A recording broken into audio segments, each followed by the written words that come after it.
Hello people of the internet, George here. This is just a pre-spoiler warning for anyone who's still unsure. If you have not seen Avengers Endgame, do not listen to this episode of Nerd Bible Podcast. Go and see it, then come back and listen to it, because I guarantee you there are so many spoilers and you will regret it. But if you're still here, thanks for watching and enjoy. Where's the bloody play button? Here it is.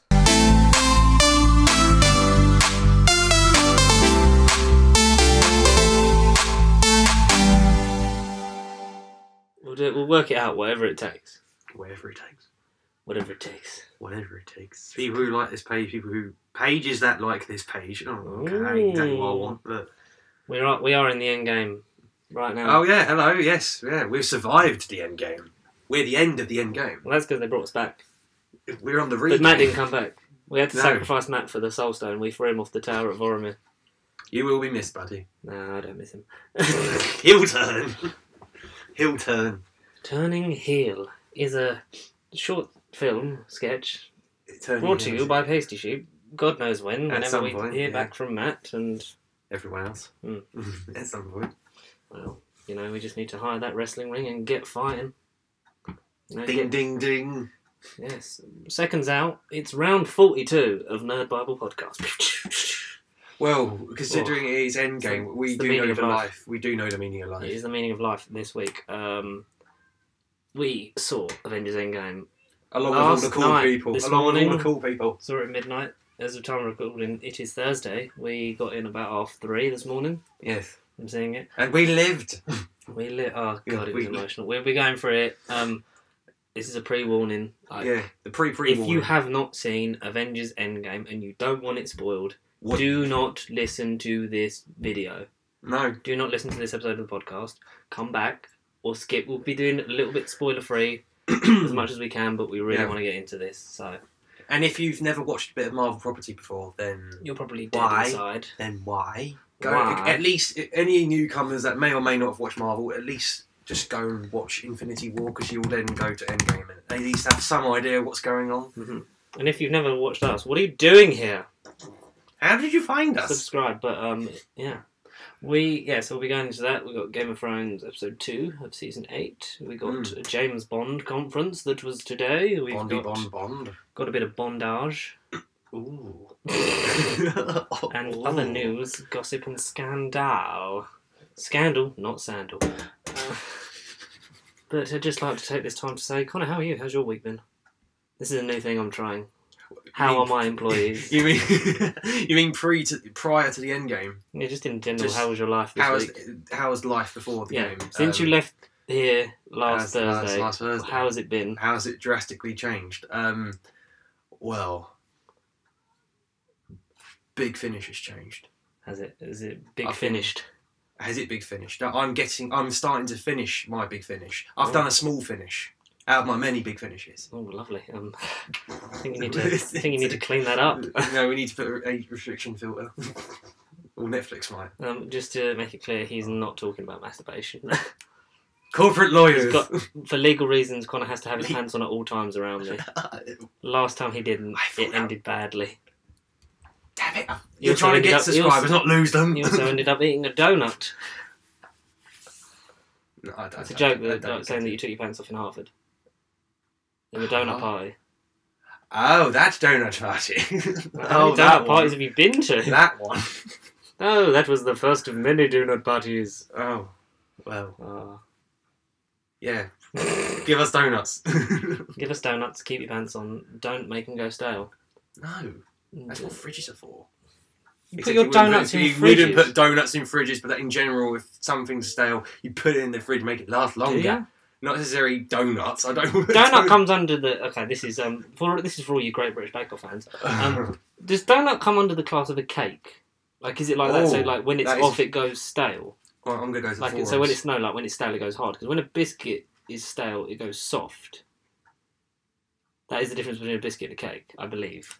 What is a donut? I am no Paul Hollywood or Mary Berry. For one, the dresses don't fit me anymore. But yeah, it's that because biscuit meant to be hard when it's stale, it's soft. Cake goes hard Meant to be A soft. small fried cake of sweetened dough. Fried? What the fuck? A small fried Where cake the of fuck are you sweetened dough, from? typically in the shape of a bell or ring, according to Google. Okay, yeah, that's just the general thing of... It says it's a cake. It's a fried dough confectionery or dessert food, but it says it's more of a cake. What is a donut? There we go. You're a donut, bruv. In it. You literally just googled like donuts. Have I googled you donuts? just googled like what is donut? Yeah, what is a donut? Donut, alright, donut. Cake or biscuit. Yeah, there you go. Well, it's not going to be a biscuit. It'll be a cake or it'll be a... That's what you were just debating 30 seconds ago. James. Yeah, but like, it wouldn't be a biscuit. What else would it come under? I don't know, like a pastry? I don't know. Maybe? Confectionery. I don't know. This is a lot of talk. Do you know what this has done? You've made me hungry. Oh, well, thank you. I've just eaten. You've done it yourself. Well, I still need to eat. It sounds like you're going Krispy Kreme on the way home. I'm tempted, not going to lie. Oh, man. Have you... They did... They've got... You know the ring ones? They've now got filled rings, like with Nutella in them. They're really nice. Well, it's like... It's Nutella, but they can't call it Nutella, so they just call it choc. Copyright. Yeah. It's like we can't use the brand, so we'll just like call it like Nutella, bro. I don't know. Crispyella. Yeah. Crella. Cruella de Vil. Cruella de Vil. There is a lot of good films coming out, which we will talk about very soon. And we'll be seeing one of them. Oh soon. Yeah, we'll be seeing. I was going to say Get Out. It's Long Shot. We're going to see that on Monday. So next week, if you like Seth Rogen and various comedy, then I don't know why you're listening to this if you like comedy, because we're not that funny. We tried a bit. What the fuck? He's having a stroke again, people. No, it's weekly segment now.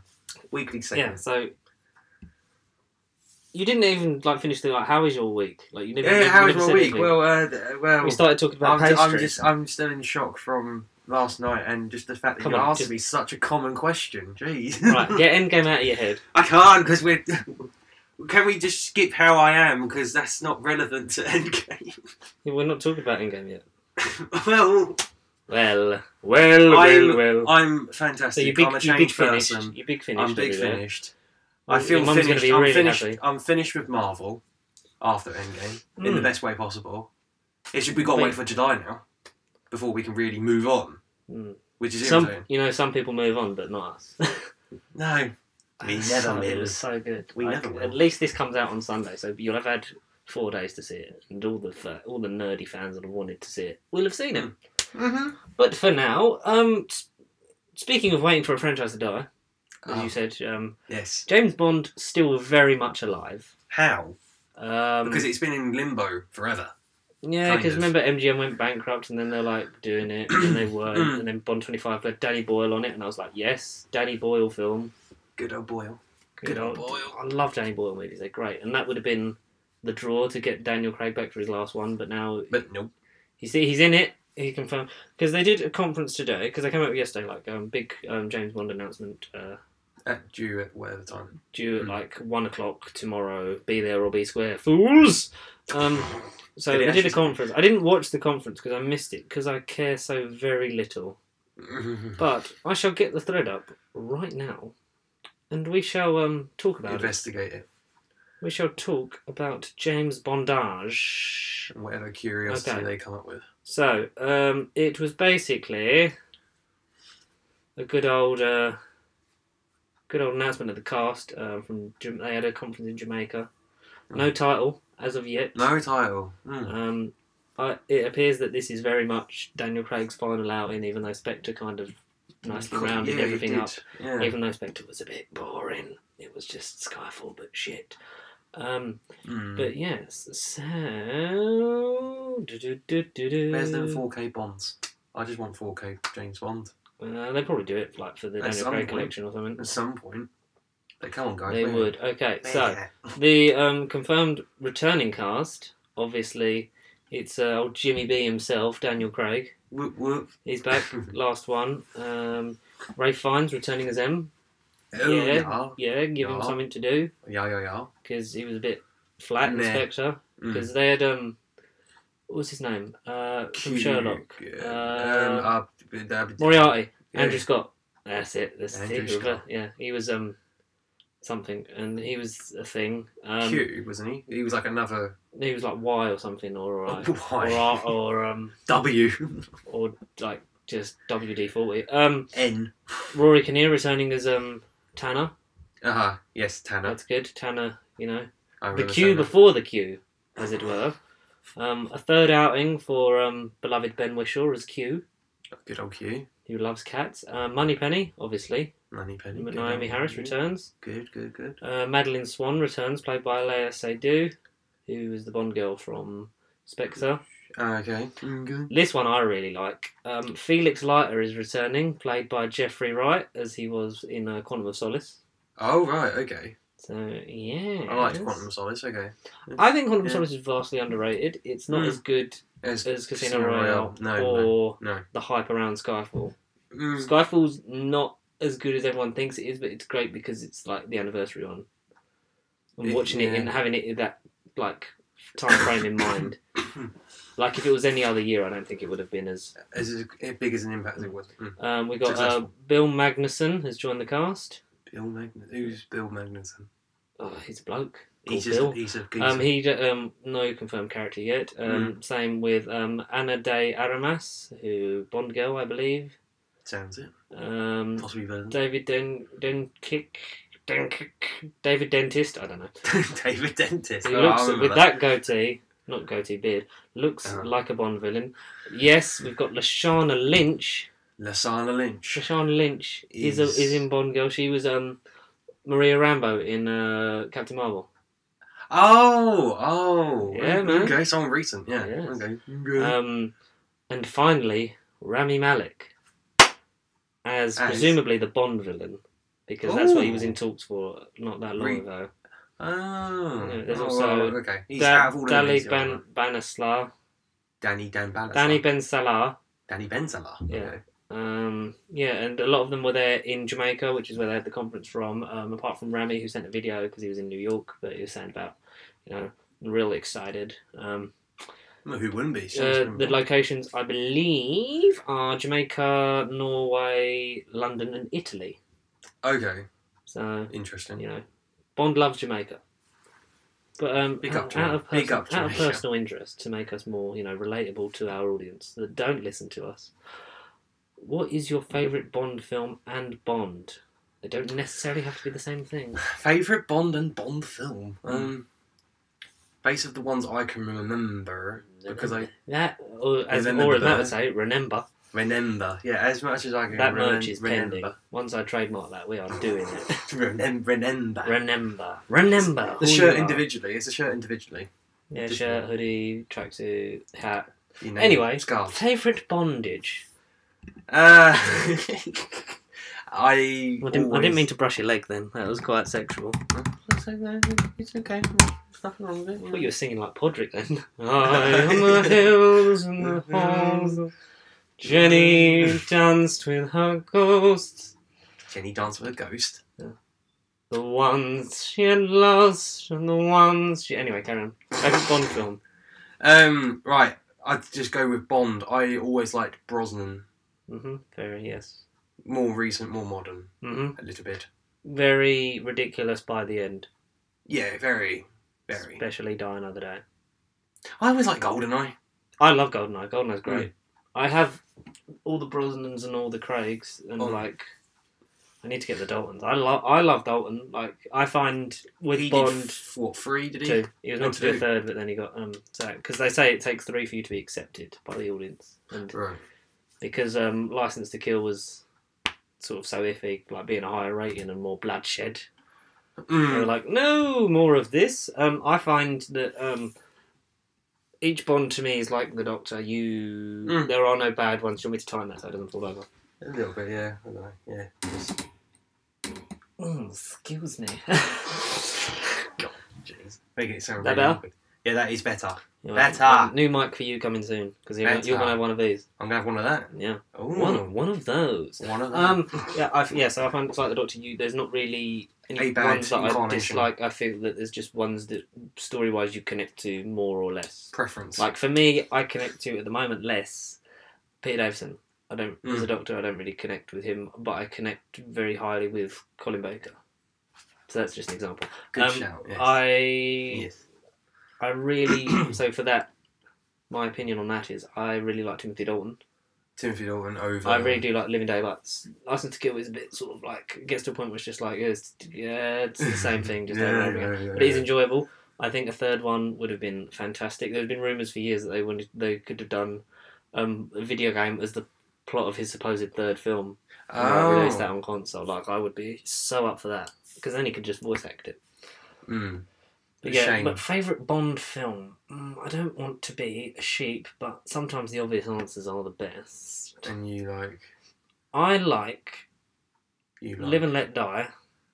Oh, Roger Moore. Roger Moore was great at the beginning. Live and Let Die. I do. Live and Let Die. I remember the song. We should do a Bond thing. Yes, we'll do the greatest. So we'll be more musical. Can we do commentaries as well? And actually, because for my sake, because I remember very few of them, but I've seen them all. We will add it to the list of stuff. And watch. Yeah. Once Matt has released the live videos that he's been sitting on for like months, then we can. Where is he? Oh, he's trying to clear the slate, but he's probably asleep. Yeah, I like for all eternity. I like Goldfinger. I like Goldfinger. I like Thunderball. Oh yeah, Goldfinger I loved as well. Obviously GoldenEye, like you said. Casino Royale, I think is my favourite Daniel Craig one. Both versions? I liked both versions of Royale.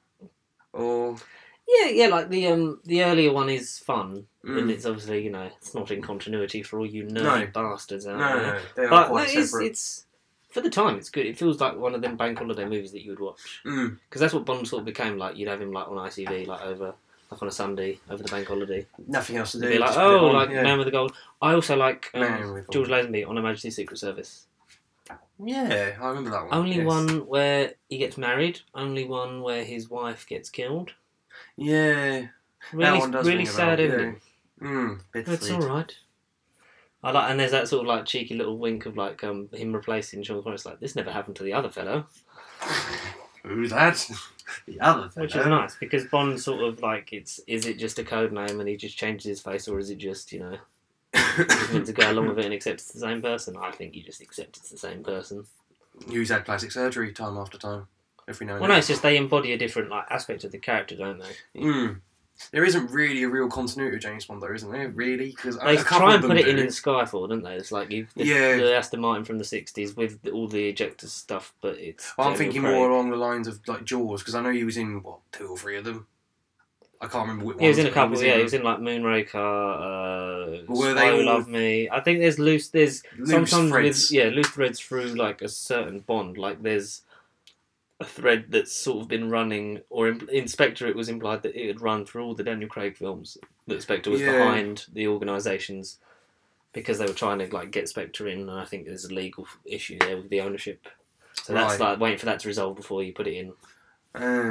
So they're sort of all meant to be like a loose thing, but it is a little bit, yeah. But the good thing is you can watch them out of order at any point, and you can just enjoy them. There's no, like I say, there's no real continuity. So anyone that wants to get into Bond, you can literally just pick any film off of your shelf and just go, eeny, meeny, miny, moe, that one, and it would. You can literally close your eyes, punch a DVD off the wall, and then that's yours.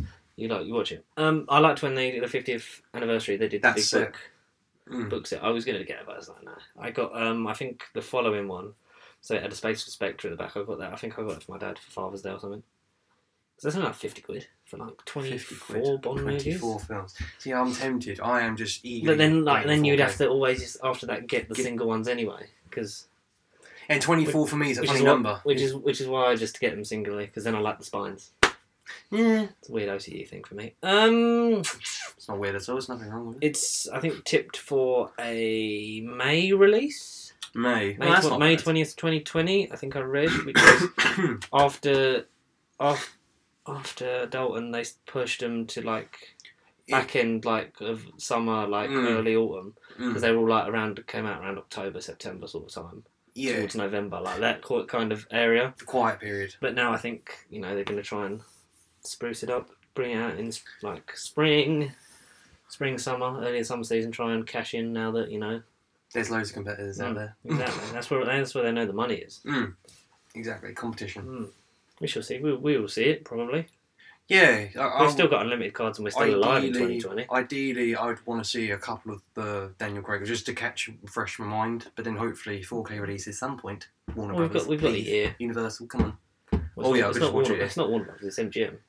MGM, Universal, THQ, no. You're just listing loads of studios. Yeah, don't care at this point. Speaking of studios, shall we, before we dive into the Marvel studio, the main event. Should we get Game of Thrones out of the way? This is weird because Game of Thrones is normally like the stinger at the end. It is. This is the second, the freaking starter this week. It felt, not too much happened this week, but it is episode 3, which is gonna... Yes. So, for those of you who have not seen Game of Thrones, season 8, episode 2, A Night of the Seven Kingdoms, what are you bloody well doing? Go and watch it. It's only an hour. Yeah. Only an hour to digest. Yeah. So, for people that haven't watched it yet, brief spoiler-free summary of what you thought of the episode. Great until the end. Until the last... I thought it was going to end with a certain scene, but then it was the last 10, 12 minutes around that mark. Oh, does that scene really got to you? Because it's that character. Mm-hmm. I say I'm all up for it normally. Oh, lovely. I'm all up for it normally, but because it's that character, I just don't feel 100% comfortable with it. Oh yeah, I completely get that. Okay, so but yeah, that's enough. The plot of season 8, episode 2 picks up right after episode 1, where Jaime arrived in Winterfell. Ding ding ding. He is then put in front of Daenerys, Sansa, and Jon. And she talks about how we were told the story of the man who murdered our father, what we would want to do to him, blah, blah, blah. You think, oh, Jaime's a bit screwed. He's going to die. Saying that, you thought, because she really thinks that he's, come because, Tyrion's there, and he thinks Tyrion's going to keep him safe and doesn't believe, because they obviously now know that Cersei lied and Cersei's not sending anyone. Yeah. But we all know that because Cersei's a bitch. Yeah. I don't think there's no one in that show who doesn't know who she is by now. Yeah. So now it's Brienne vouches for Jaime to essentially save his life, because and then Sansa says, he basically says to Sansa, without him, I wouldn't have been able to come and get you and save you, and blah blah blah blah blah blah blah. And it's like, well, if Brienne said it, I trust her with my life. Yeah. So, and Jon says, well, we need every man we can get, which is true. They're not really in a position to be picky. No, exactly. They're not fussed. They're not fussed. It ain't a freaking dating app. It is just, you can get who you can get. It is. I like the simplicity of this episode because, like you said, nothing happens. It's all dialogue and setup, and it is essentially the night before it all kicks off. It is just over one certain amount of time as everyone gathers. Yeah, it basically is. As everyone gathers in Winterfell, but it's happening halfway through the series. Yeah. Which nice. Will bring us to a theory later. I think I know your theory. Okay. We might be on the same waggle your finger at me, young man. Oh! He's waggling harder. He was dribbling and rubbing it over himself. He was getting all brovelled up. No, seriously, we're going to create fan fiction from this stuff. Oh my god, if someone draws fan fiction of you, I would like... That's when we've made it. Reddit. no, screw drawing it. Freaking type Audiobook.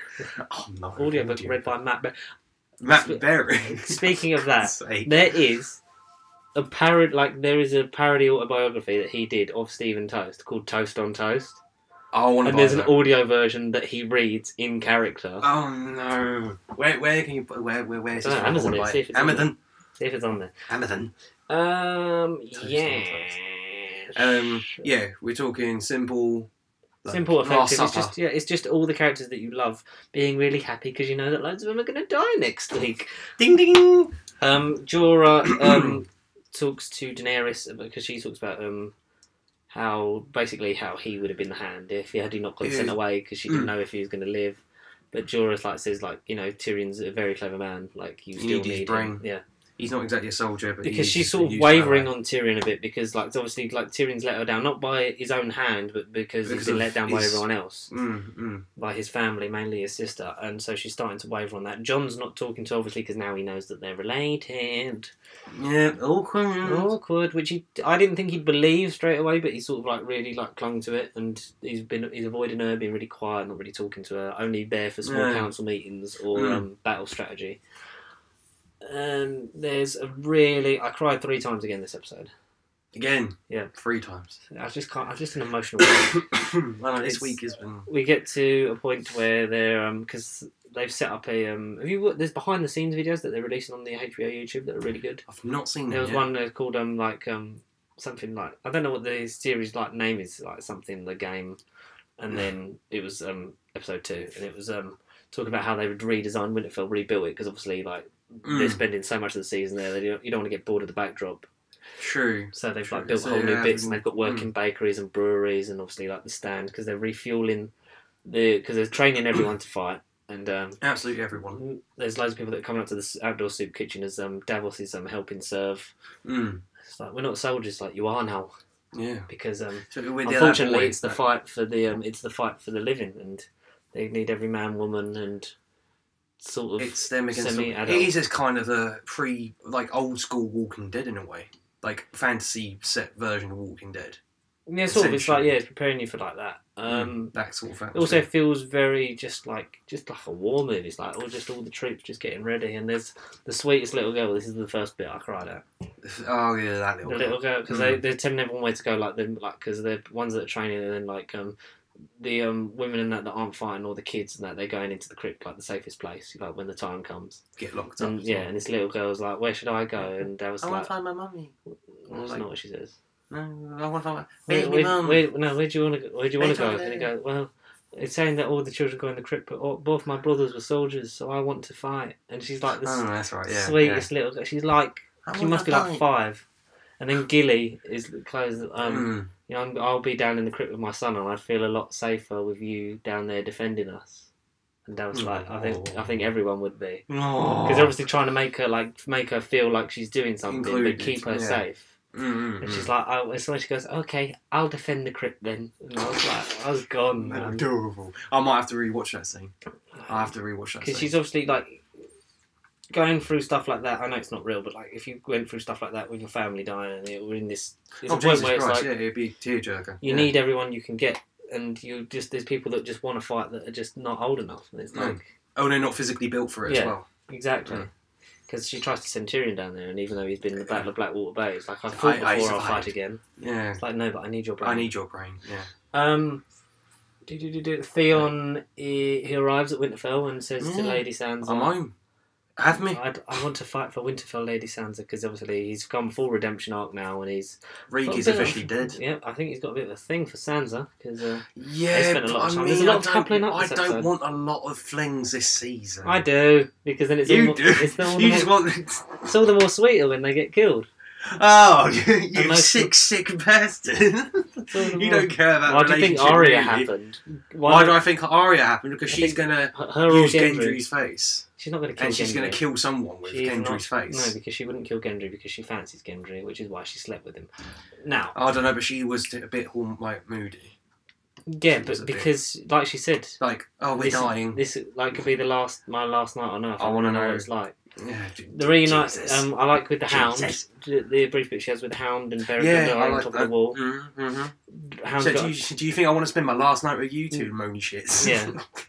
It's when Beric starts giving a bit of a speech, and it's when Sandor just goes, Forrest is gone, so I don't want you giving another sermon because the Lord of Light's not going to be very happy that he brought you back 19 times just for me to chuck you over this fucking wall. Yeah, freaking Sandor. Yeah, I remember that. They're setting everyone up. It's like everyone's content because it's like you wouldn't sleep before that kind of battle. No. They draw up the plans and decide that John says there's too many of them. We can't beat him in a straight fight, so we've got to go for the Night King because if he take him out, then all of them are dead. Yeah, at least we know that. Yeah. Because obviously the ones that how do they know? The rules are the ones that turn them normally, because the actual ice ones with the spears on the horses, you kill one of them. That normally, like all the ones that were turned by them, they die. But because the Night King is the OG, the theory is kill him. They all should die, right? So and then Bran decides to, because he obviously always comes for him because he's got the mark since he was done with when he was training for the Three-Eyed Raven. Muppet back in season 4 or 5 even. Six. That was 6. Yeah, because that's why the other Raven got killed, because he got touched and there's like, there's magic he can get through. So he always comes for Bran. So they decide that he's going to be in the Godswood. Theon will defend him. Yeah. Jamie is under the leadership of Brienne. Yeah. Podrick, was another Podrick's finished his training and he can now fight. He's a badass now. Yeah, it's like, and you see the nice little progression, and then Brienne's like, no, he still has much to learn.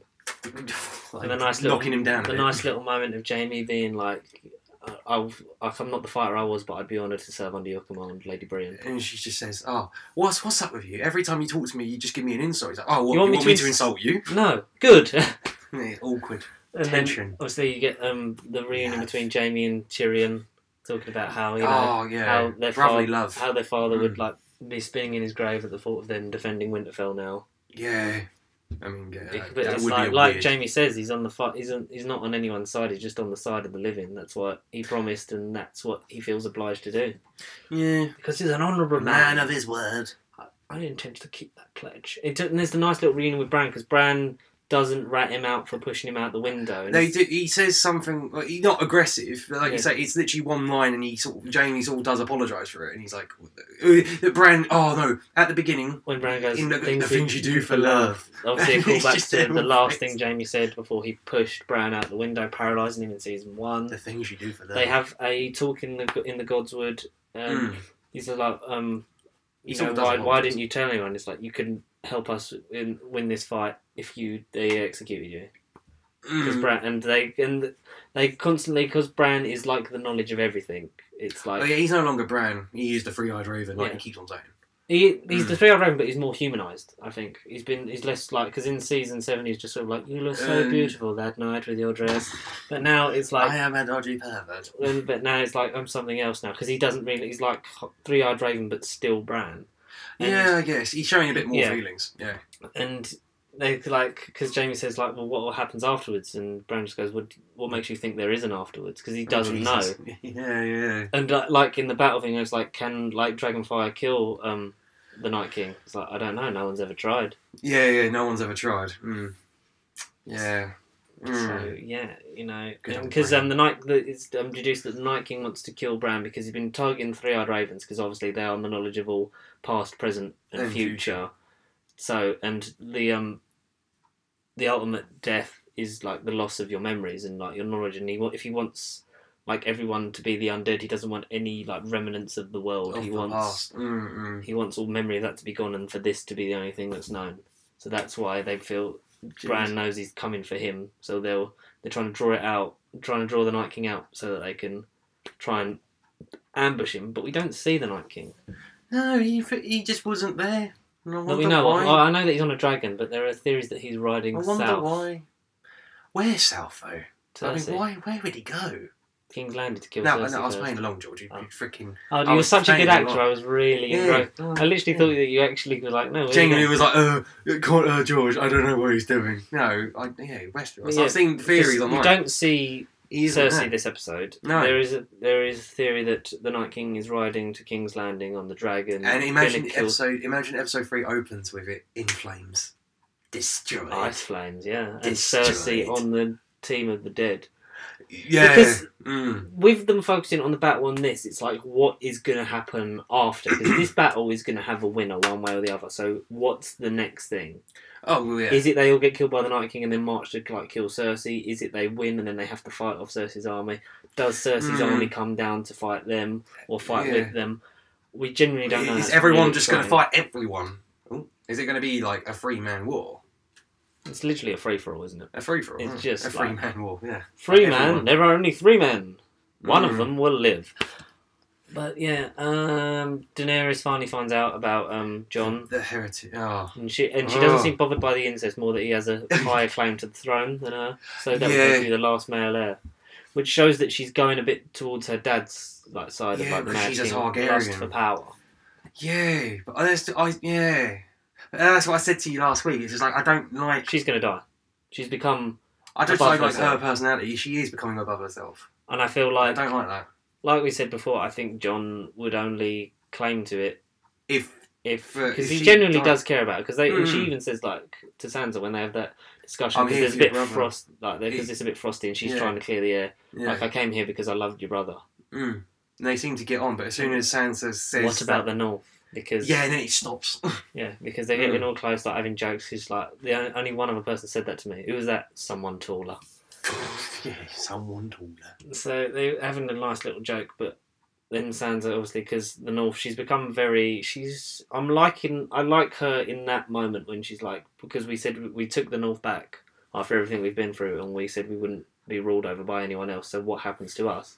And Daenerys can't answer it because ultimately it would probably be Warden of the North, and they would live under her rule. But the North have wanted to live freely since season 1, so we'll see how that goes. But I wouldn't be surprised if Sansa was Lady of Winterfell.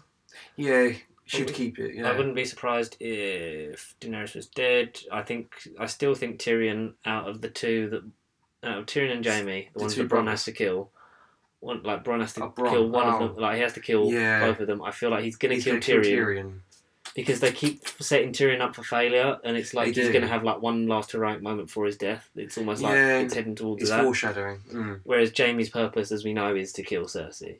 I feel like it's going to be kill Cersei, or he'll sacrifice himself to save Brienne. Yeah.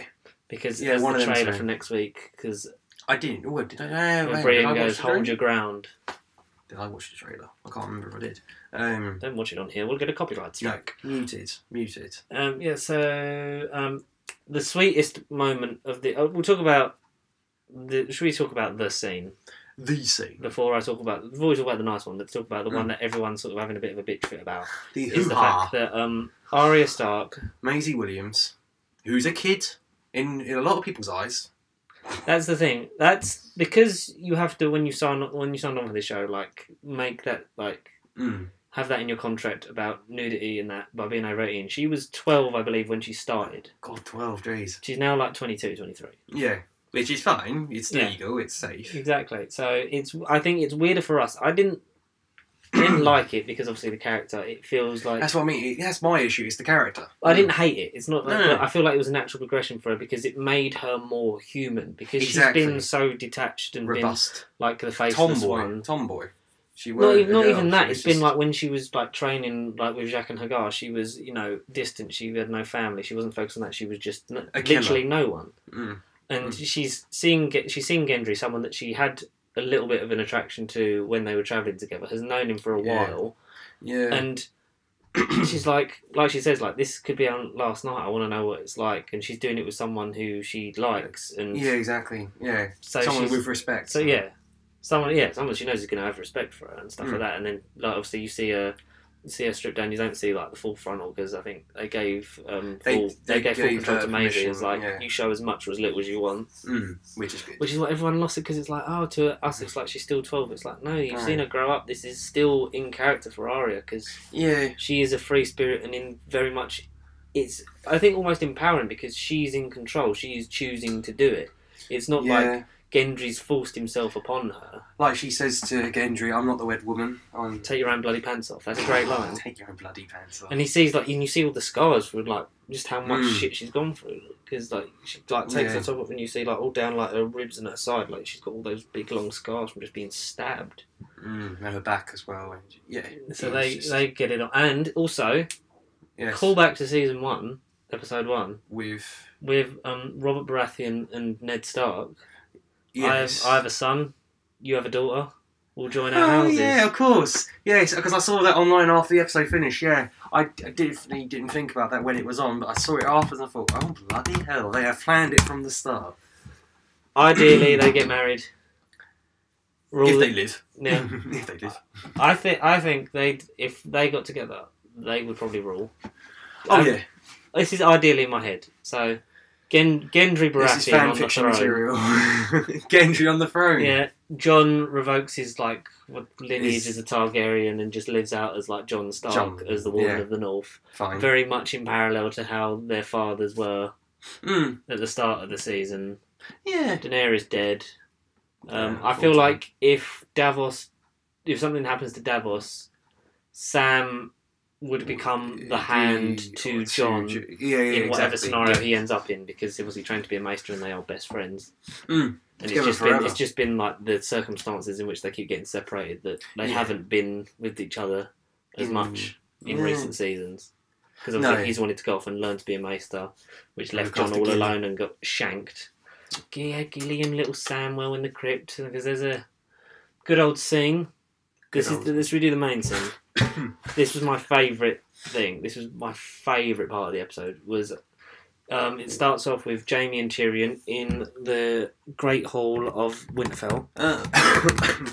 Yes, I know the scene. Yes. Talking just about how much their father would hate them right now, and they could be all dying tomorrow. And then Brienne and Podrick come in, and they say "Oh, we're not going to stop." But then they're like, "I'll pull up a chair, have some wine," and then they start talking, and then Tormund comes in, and Davos. Bloody Tormund! Yeah, Tormund was great in that scene. Yeah. Tormund's great in the whole episode. I like when they come back, because Ed makes it back, because obviously he called the Night's Watch back saying there's no sense guarding the wall now, it's destroyed. It's when they all come in, because obviously we saw them at the last half or whatever it is. Last half, and then they got back, but it's anyone north of here is they're with the Night King now. But it's when he's running to go and hug Ed, and then Tormund just rugby tackles him from the side and just goes, "My little crow."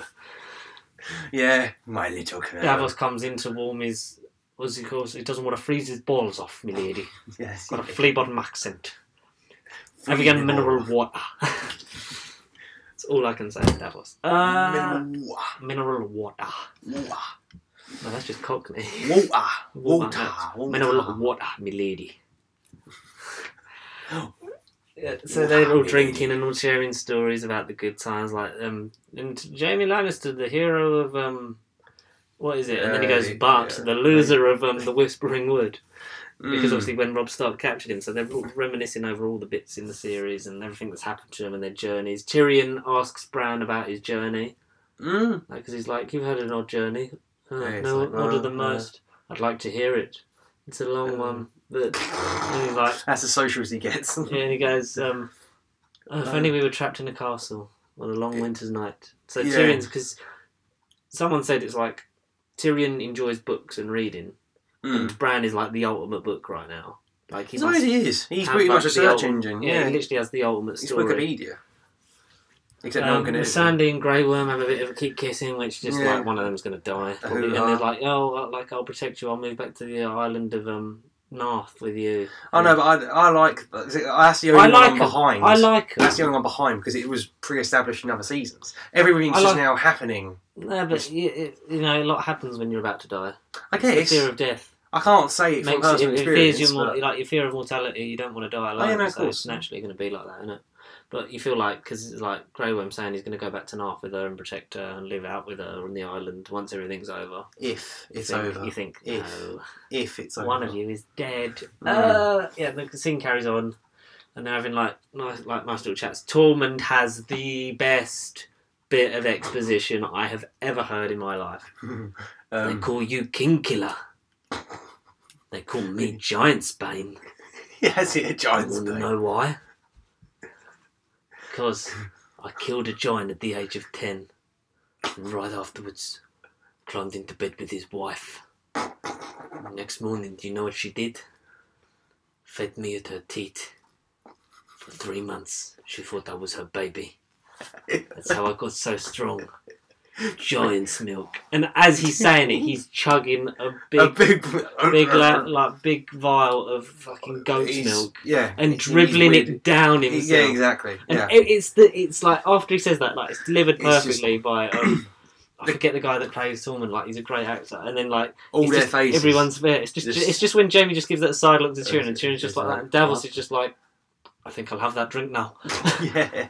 And it's nice because when Tormund gets there, because he's fancied Brienne for ages. Oh, exactly. And then you just go when he's like, is the big woman still here? When he sees us, this could be our last night, you know.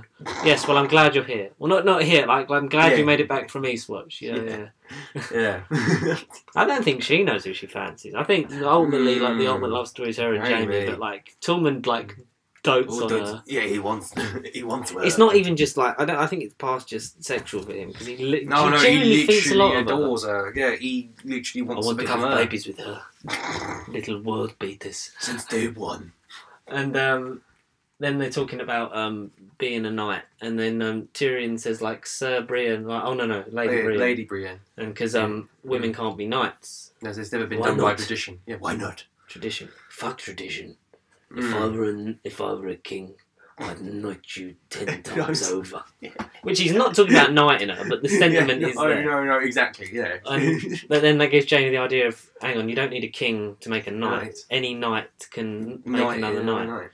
I'll prove it to you. And it is the sweetest scene. When he gets the sword out and says, Kneel, Lady Brienne. And like the bit that like starts getting you is because she got oh no, like I've never wanted to be a knight, but we know that all she's ever wanted is to be accepted. Yeah. Because she was like a big girl that was made fun of by the other boys for not being ugly and being too tall, and that's why she learnt to fight because she wanted to prove her father and everyone wrong.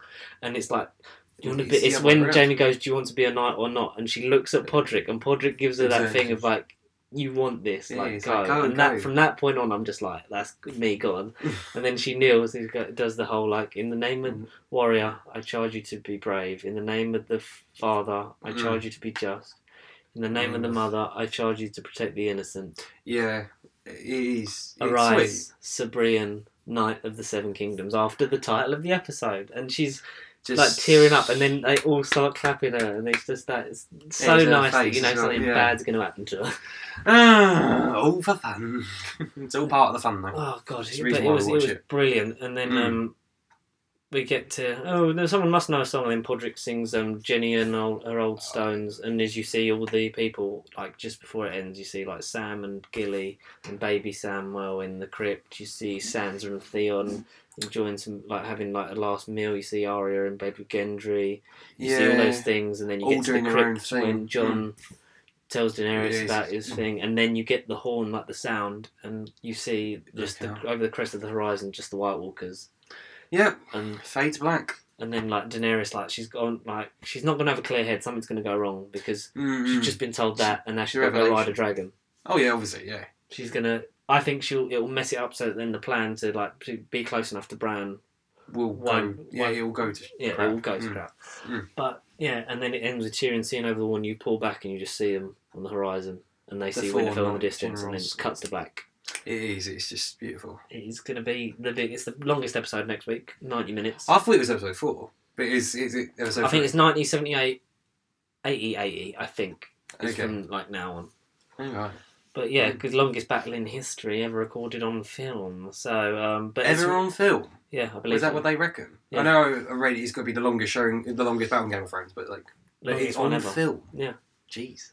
But someone said if it's not going to top Helm's Deep unless Gandalf appears on the end of the 5th day. Yeah, exactly. Yeah.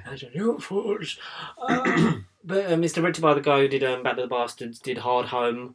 Oh, like all them. So he's got episode 3. Yeah. Yeah. Okay. So he obviously knows what he's doing. Yeah, he's got the eye for action and combat. He's got the cinematography for it. Yeah.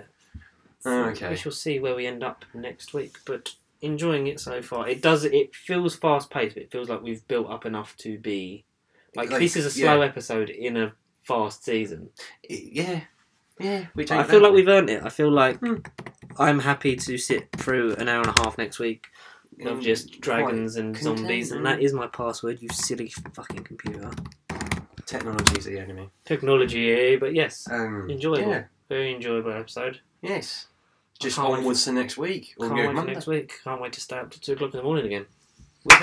If we make it for Monday night, which, we will. It's because it's Monday we're seeing Thingy, aren't we? Monday we're seeing Long Shot. That's it. Yeah, because I'm working until 7. So, yeah. We'll be fine. Yeah, be fine. We'll live. Just oh god, just second row in. That's what happens when I get pre-booked. Speaking of pre-booking, shall we deliver the main event? What everyone has been waiting for. Well, all day All day. I've literally, since we walked out of the theatre this morning, I've just wanted to talk about this. Yeah. Okay, so... Yeah. Once again, I will put a spoiler warning at the beginning of this episode. I will say it everywhere. Would you put it on the screen of the video to get the message across? Would you actually? No, I'm gonna do a pre-record like before the titles of like. Will you? Okay. Just right. like just to make sure. Yes. Which you've just listened to. So hello, me from the future, warning me from the past. Shout out to future George. The future audience.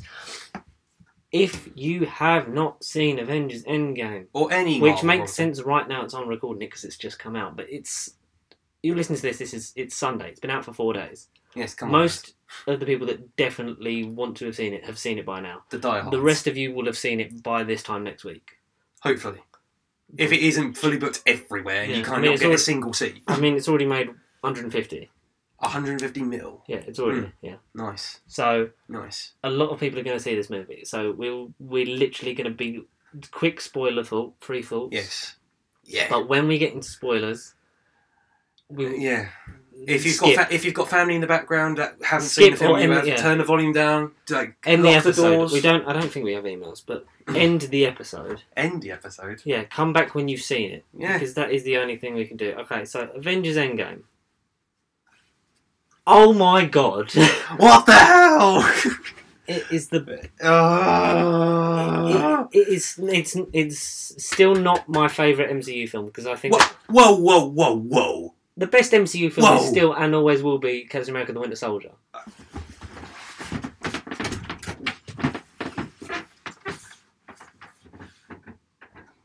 Okay. He's gone. We can talk about him now. Are you serious? Are you actually serious? Okay, Endgame is perfect, yeah? No, it clearly isn't. No, Endgame... No, go on. Look, I swear to God, I'm going to punch you in the face. Go on! Look, Endgame is brilliant because it is a homage to the last 11 years and 22 films. That is why this and Infinity War are the perfect bookend. Mm. It's like... But for me... Like, for you only. No, it's not for me only. Like, this is going to be a lot of people's favourite film, but like... The Avengers is a culmination of a big celebration of like, yep, look how far we've come, let's celebrate this, let's move on. But as a personal story, for me, Winter Soldier, and it proves important... It does, because one of the characters with the best arcs that are of the whole MCU that are rounded up in this film is Captain America. The other is Iron Man. And rightfully so as well. It's like it's the best it is the best possible ending. Like I thought it wouldn't live up to the hype. Yeah. Because there is always that fear of like it's never going to be as good as you want it to be. Oh, exactly. But it does everything you want it to do and more. Stressed and morbid. You were surprised at how funny it was. Yeah. Because there is a lot of jokes in it, considering it is still a dark and morbid film. But then so was Infinity War, and then I laughed a bit throughout that. But there's more in this, and there's like half the universe is dead, but they're still making it. And there's unexpected things. There's returning characters. It is the ultimate look back of thank you for this journey over the last 11 years. This is the end of the story as you know it. We will be carrying on making films, just not in the same way, until the sun burns out of the sky and we all die. Mm-hmm. But like this is the ultimate bookend. This is our present to you. And before we get into like Endgame, like I know we are annoyed that Kevin Feige came out and said Spider-Man: Far From Home is now. I wouldn't say I'm annoyed. It's just irritating. It's irritating. It's irritating for OCD purposes, really. Isn't it? Exactly. Because he come out and said because we all thought it was going to be the start of Phase 4 was Far From Home, which made sense because he's the Tony Stark-esque character that kicks it into a new technological age, and he's familiar for the audience. Like start of Phase 4, here's a character that you've seen before, and you all know. But judging by how that story's going to go with the Eternals, Shield, and Nick Fury, it maybe will wrap up the final few loose ends that weren't wrapped up in this. Yeah. It's just hard to imagine at this current point in time what they are. Oh yeah, I literally can't imagine what you would wrap up with this that Endgame hasn't already done because everything sort of beautifully coalesces into right. This is where it ends. You could even say like if you don't want to watch any other MCU movies after this and you want to get off at this point, like this is the perfect point to get off. Fine, because you like complete character arcs and it's like. You can just imagine where the rest of it goes, but you don't have to carry on. No. Like, this is the saga end. Mm-hmm. But the Infinity Saga. Yeah, the Infinity Saga, but it's like, so that's going to end in 3 months with Spider-Man Far From Home. 12 weeks, roughly, yeah. So I look forward to that, as I do every MCU film. The atmosphere last night was insane. It was. I just, So like you full of say, I people. wish it was like in America, where everyone's Yeah, because I wanted to cheer at so many points, but everyone was like, you will laugh. I wish I could see everyone's faces. Like I said on my Facebook post, like, you will laugh louder, you will cheer harder. You will cry more at this film, because there is, it's the highs are astonishingly high, and the lows even more so. Just they hurt, and it's the emotional weight of the culmination of this story. Beautiful performances by all. Everyone gets their moment to shine. Some characters who you thought would be involved more weren't as involved as it particularly one individual, which we have previously mentioned in all the last few episodes, which we will get into in spoiler free, but we're not going to say it here. No, I think every character gets their moment, to shine, and they're justified. Especially, God, that ending, like, it's just when it's just that whole ending of just everything, and you just like look at that and you just think, how did we get from Iron Man 11 years ago to this screen full of all these characters and they're fighting Thanos? Just seeing Stan. I just want to be Stan Lee looking down at it. Stan Lee must be proud. It's just it's the greatest shame for me is that as far as we know, he never saw this finished movie. He might have done. He would have at least. But he would have known where it was and known, where it was going to end up. But my God, just a 10 out of 10. Lifetime experience. 11 out of 10. I can't wait to see it again. Shall we get into spoiler territory? Please, free my soul, please. Okay. Please. This is your final warning, ladies and gentlemen.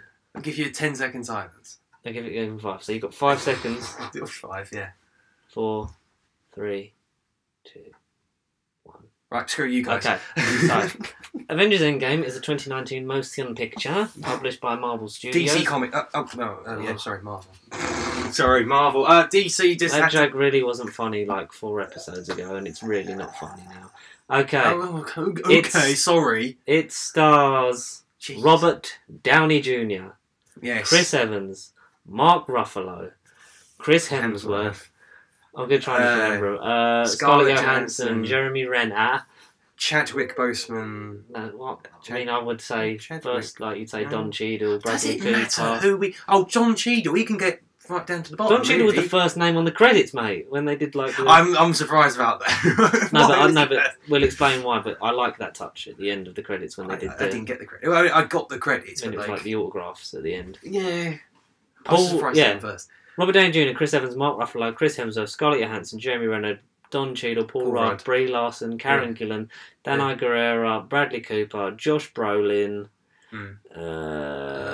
Zoe Saldana, Chris Pratt, Vin Diesel, Dave Benedict Bautista, Wong, John Favreau, Benedict Gwyneth Paltrow, Benedict Cumberbatch, Tom Holland, Chadwick Boseman, Elizabeth Olsen, Anthony Mackie, Sebastian Stan, Tom Hiddleston, Pom Clemente, Dave Bautista, Zoe Saldana, Chris Pratt, Letitia Wright, Michael Douglas, Michelle Pfeiffer, Evangeline Lilly, Vin Diesel, Samuel L. Jackson, Kobe Schmolders, Frank Grillo, Tessa Thompson, Winston Duke, Robert Redford, Rene Russo, Tilda Swinton, Angela Bassett, Ty Simpkins, Linda Cardinelli, Hayley Atwell, Taika Waititi, John Slattery, Natalie Portman, Jacob Bantalon, Marissa Tomei, Ross Marquand, William Hurt, Callum McCulvey, Maximiliano Hernandez. Where are you reading it from? Wikipedia?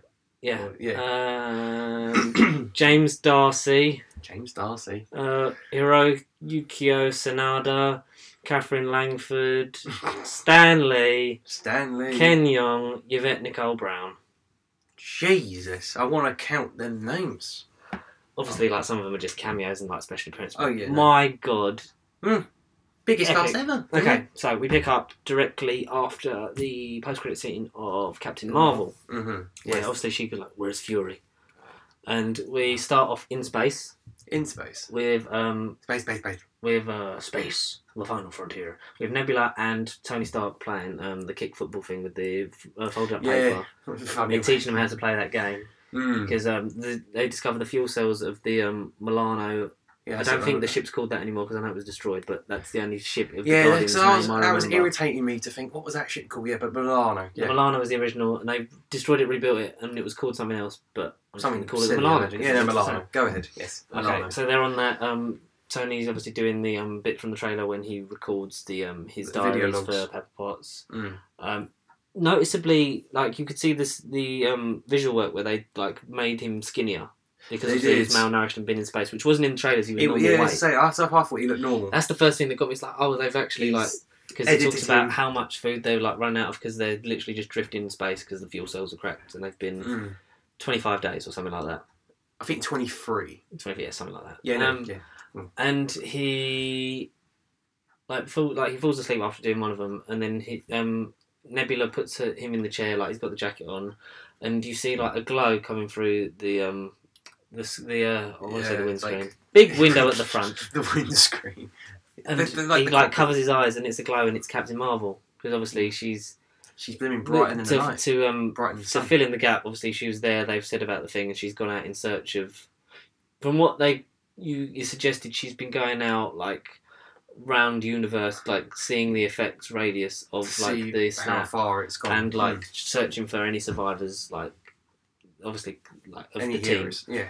And finds the ship, flies it back, and we finally find out who was edited out of that TV spot, didn't we? Because you know the TV spot in the grass, yeah, and there was that big gap in the middle. The person standing there was Pepper, because you get to that shot and you just see her there, and like she obviously greets Tony. Didn't even think about that. Yeah, the last main performance in the MCU by Gwyneth Paltrow. A lot of lasts. It's so fantastic. Not a lot of firsts. They gather themselves. They talk about like what they've like the radius is what they've lost. Blah blah blah. Tony's sort of, and I like that they don't linger on Steve and Tony straight away because you've been waiting for it, and but they just get on with it. They're just like they're apologising. They're apologising to each other. They're like, we lost. Yeah, so did I. And they're like they're there for each other. But then obviously Tony loses it because he's sort of been in space and he feels guilty, but he's also still annoyed at Steve. Everything that happened, previously. And so they sort of like all go their separate ways, and then it ends up 5 years later. Mm-hmm. But, no. So, I was going to say, they don't end with that. Okay, so they get the energy trace from Earth they see on another planet. And they deduce that Thanos is there. Yes. Because Nebula says that he always used to talk about the farm. Oh, sweet, Thanos has a retirement plan, how cute. So they all fly, apart from Tony, they fly into space to go and try and get the stones and use them to bring everyone back. Because that's like, why don't we just use them? And they're like, yeah, let's go do it. And like you said, you rightfully predicted Captain Marvel was the one that was going to bring it up and be like, yeah, let's use them. Yeah. And she's like, this time you don't have me. It's like, sorry, new girl, we work as a team here. Like, where have you been? It's like, well, there's a lot of other planets and they didn't have you guys, just as much as you didn't have me. So don't blame me. Fair enough. And then I like this one. Yeah, Thor is very quiet. A lot of people haven't liked what's happened to him in this film. They haven't liked what happened with Thor. No, because but I think in terms of his character arc, it rounds that. It does. It rounds that off, especially when what was started in Ragnarok continued in Infinity War because it suffered great loss, and then it's almost like this is the last thing, and then he is back to his best because he's sort of like on the edge of being back to his best when he enters Wakanda in Infinity War. He is, yeah. Like he's holding it together, but he's mainly that's just rage. But whereas in this he comes full circle in a way. Mm-hmm. So they fly out, they find him. He's got Thanos has got a really damaged arm because he's used the stones to destroy the stones, and it's nearly killed him. He's now all charred down like one arm, like across half of his face. Imagine burnt, but like scarred. Yeah, just like Harvey Dent Two-Face style, like just like up there, like down his arms like now just really thin and like fragile. Just not as graphic. And he's saying like all the the stones serve their purpose. All they would be now is temptation. And then Thor, in his anger, just uses Stormbreaker, decapitates him. Does a Kylo Ren. What do you do that for? I went for the head. Which is a callback to what. Because it shows that must have been on his mind the whole time. If he'd have aimed a bit higher, he could have stopped everyone. Like, he's very much guilt tripped. And so then we cut to 5 years later, and everyone's in different spots. So they've sort of got a version of the World Security Council, but it's now universal. They're sending everyone out looking for survivors and things, and like ways of just like keeping everything safe, like monitoring all these things. Like Black Widow's in charge of it. She's got that's right. Yeah. She's got Okoye like on Earth. Like they talk about how do we stop tsunami? It's like we just leave it. There's nothing we can do. Rocket and Nebula like searching space. You've got Rhodes is tracking stuff in Mexico, which turns out there's loads of cartels that are being killed. It's like this is Hawkeye's work because we start. Yeah, that's it. The pre-credit stinger is Hawkeye. What happened to Hawkeye in the snap? So like he was with his family. That's how it starts. Yeah, he's still under house arrest, and then they disintegrate around him, and then that leads him on his vengeance path, becoming Ronin. His new character arc. Yeah, and he says to one of them like, "You survived the snap. Others died. Like I'm here to settle the score," kind of thing. Yeah, and that's his excuse. All this work, like it's definitely Barton. Like, but like because he's our friend. Like Natasha's just desperate to see him again because everyone's lost so much. And Steve's running this support group for people that are trying to move on. It's like I've been on a date with a guy like talked about like he'd lost, he cried, I cried. It's like he's trying to integrate with society because he knows like what it was like. Because he says like I woke up after 70 years in the ice after meeting the love of my life, but you've got to move on. Yeah. With a fun cameo by one of the Russo. Yeah, by Anthony Russo, who has cameoed in, I believe, every film that they've directed. So he was in Winter Soldier. He was the guy, the doctor, when Nick Fury had faked his death in the underground bunker. Oh right, yes. He was there because he like had to he was putting pressure on Black Widow's bullet wound.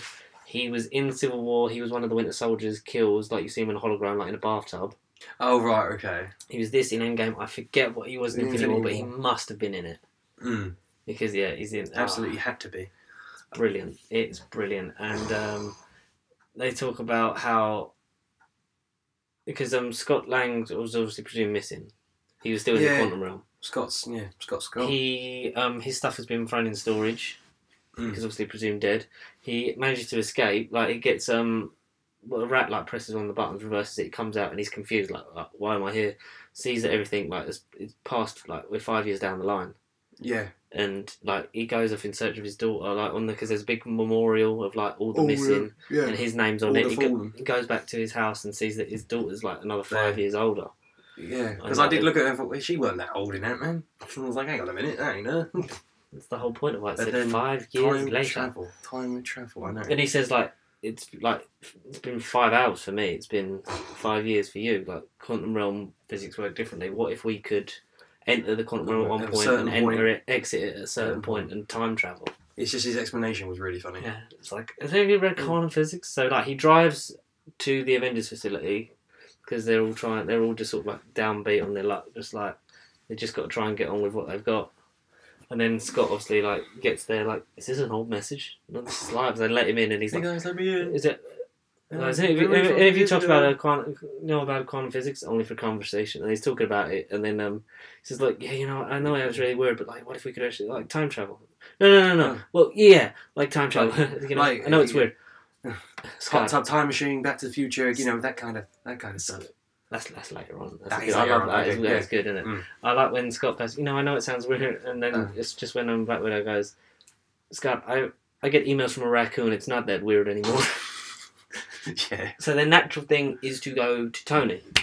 Yes. To Tony now, living out what he said he would do in Age of Ultron, like have a nice little lodge with Pepper, a nice little farm, and have a family. They've got Morgan Stark, like he foreshadowed in Infinity War. Instead of it being his son, it's his daughter. It's his daughter. Yeah. Little cutie, man. It's like she's wearing one of the masks that he's wearing, like he's making for Pepper. Like so, he's still tinkering away because he has that thing of like he can't stop. No. And like there's the bit when he gets back from space where he's like, I wanted to suit farm around the world. Everyone said no, but like there it is. That's what we should have done. But it's just him feeling guilty, just ranting, and so. You do feel sorry for him. Scott, Steve, and Natasha go down to like try and convince him of this, and Tony's like, "You want this to be based off the plot of Back to the Future?" Yeah, we can't do that mainly because it's just laughable. Yeah, and how dare they take the mick out sci-fi? And the main thing is he doesn't want to change the past because he doesn't want to lose what he's got. He says, "I've got too much on the line."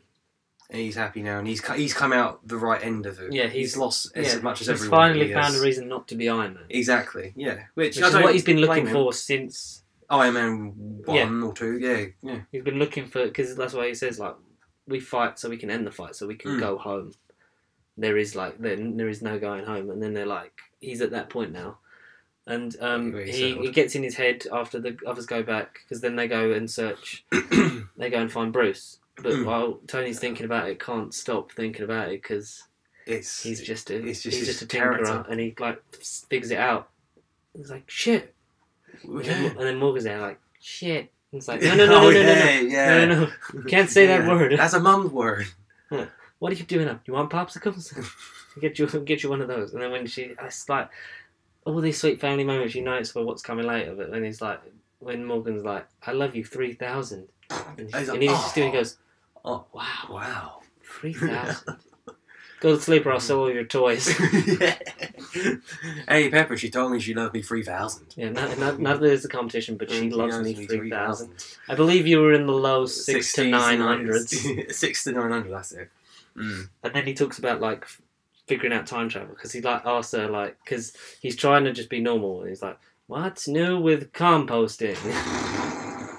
And then he's like, yeah, by the way, I figured it out. And like, Pepper knows what that means. It's like, you could save a lot of people. And he's like, yeah, but if I could just go to sleep and just forget about it. And she's like, one of the few failures of my life is getting you to stop. Like, you want to do it because you naturally just want to fix it. And you're the man that I love. So, yeah. Just do it. So he's on his way back to the Avengers facility, but not before we get Professor Hulk. Professor Hulk. Because it's been 5 years. Bruce has, as he put it, stopped thinking of the Hulk as a disease, started thinking of him as the cure. Yeah, exactly. He's gone along with it. He's like, I've combined the brains, like his sciencey brain, with the brawn of the Hulk. So he's got the best of it. So now the Hulk... Yeah, he don't look as beefy. Yeah, he's sort of an in-between. He's like an in-between stage, like, of he's a the hybrid normal Hulk. Yeah. And he's got Mark Ruffalo, Mark Ruffalo features and Mark Ruffalo's voice. So he can talk normally. He can... It's like he's in Hulk all the time, but he's in control of it. Yeah, which is great. And so that resolves his arc that he's been over like for a while of like fighting the control. That's the thing I read. Like by the time Endgame would happen, like the Hulk would have been on a journey. It's like, yeah, all right. He's in the first scene of him. It's like, okay, the journey's over. You know, you see it. Little journey that started in Ragnarok and has ended here, and so. They talk about trying to solve the time travel thing. It's like, oh, that's impossible. It's like, well, there was a time when you thought that this would be impossible. And I like how he's made the Hulk like sort of a brand, because now he can speak. Because like the Hulk, now he's like, the kids come up and have a picture of him, and he's like, stay green, Deb, listen to your mom, she knows best. And like gets Ant-Man to take the picture with the kids, and then he's like, hey, do you guys want a picture with me? I'm Ant-Man. It's like, they're Hulk fans, they won't know who Ant-Man is. No, go, he wants a picture with you. No, he's saying no, just take the phone. And it's a nice little sort of, because Scott is always sort of like wowed by everything, like especially in Civil War, where he's like, yeah, I believe this is yours, Captain America. I wanted to meet you. I'm shaking your hand too long. Yeah. He's always like sort of wowed by it, and he feels like he's sort of on the edge of being like in that world, because he's dabbled with the Avengers, and now he's here to... So they make the plan for the quantum realm, and they go and start testing it. They test it on Scott, but instead of moving Scott through time, they move time through Scott. So he goes like really old man, young boy, baby. Managed to get him back, because like there's a nice bit where Hulk's like, yeah, you know, remember to pull the power, because I don't want an old small man here getting stuck in the 50s. It's like, he's joking. You are joking. I don't know. It's time travel. It could all be a joke. It could all not be a joke. We're good to go. A lot of funny moments. Yeah, Professor Hulk is great, and I thought the Hulk would be done, but there isn't a lot more you can get out of that with that story. There's like one more story to tell before you can. Maybe solo film? Do you think, or even get a Disney Plus thing? Potential? Or no? I don't think there's enough. I think if you're going to do a Disney Plus of a Hulk character, it would be She-Hulk. I don't think you would have a Professor Hulk limited series. You get that, and then Tony ends up back at the compound, and you get the little thing where they go like, you know, the stuff that's like, you know, it's eating me up and I don't like it, and like, cool, and then they move on, and he gets the he opens the boot and he gives him back his shield that that was the scene. It's like, you know, my dad made it for you, it is yours, but don't tell it, but you know, keep it quiet, because I didn't bring something for everyone. Yeah, that's the beginning of their that's them patched up. Yeah. And they work on the time travel, and then obviously you get the Science Bros, Bruce and that back together. There's a really good Ratchet and Clank joke because obviously Tony hadn't met Rocket and that, and then they're all integrated. They get the others back, so like Rocket and Nebula come back, Rhodey comes back. Who obviously met what does he Ant-Man. say? How you doing? How you doing with those links, Ratchet? Oh yeah, she calls him Ratchet. Look, okay, buddy, you're only a genius on Earth.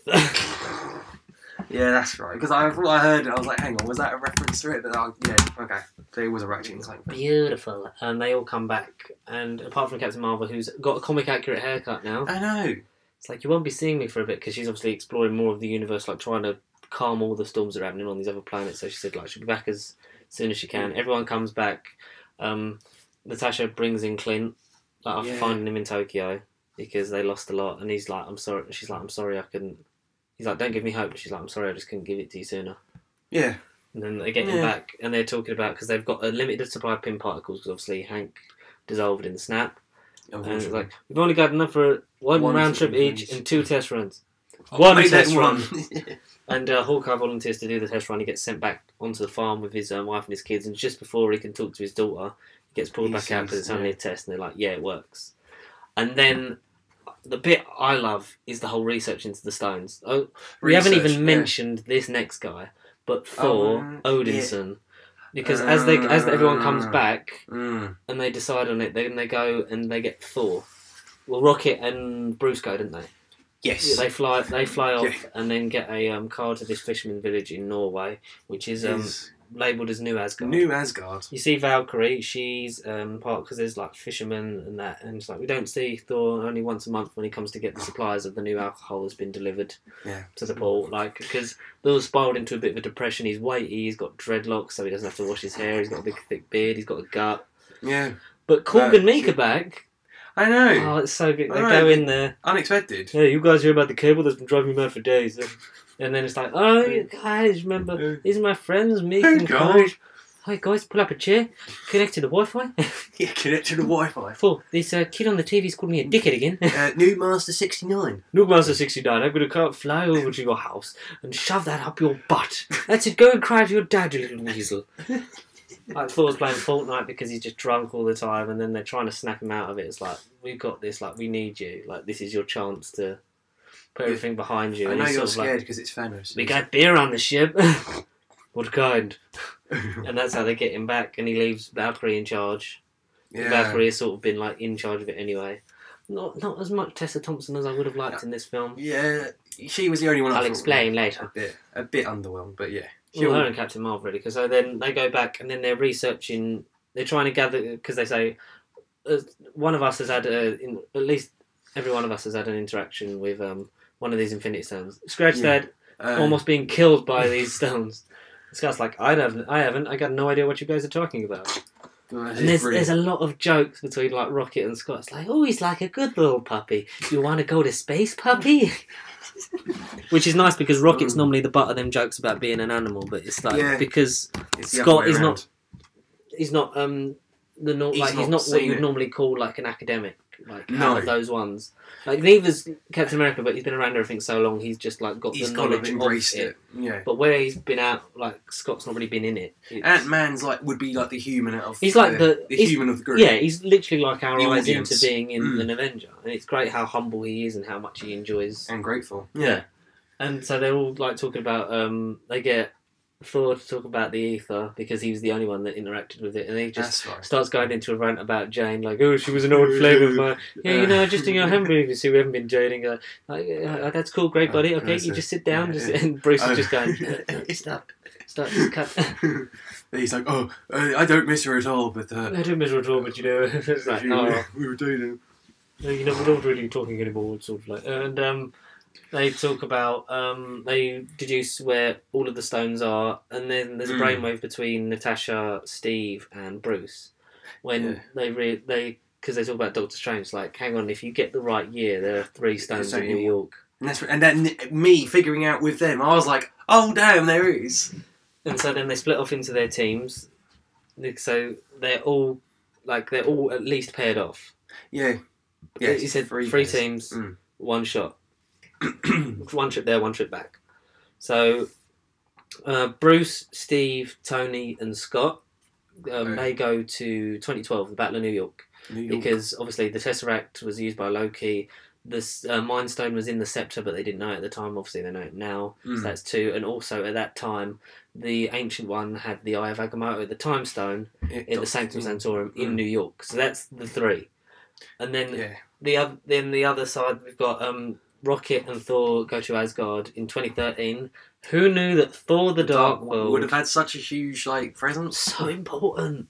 So important. And yet it's the most down-looked film. Oh, I've got a newfound appreciation for it. It is boring, but Well, have you revisited since? Have you seen it since? No, I'd seen it recently, not that long ago. It is the hardest one to watch, just because it is just so much hey, Asgard, 9 realms, the convergence.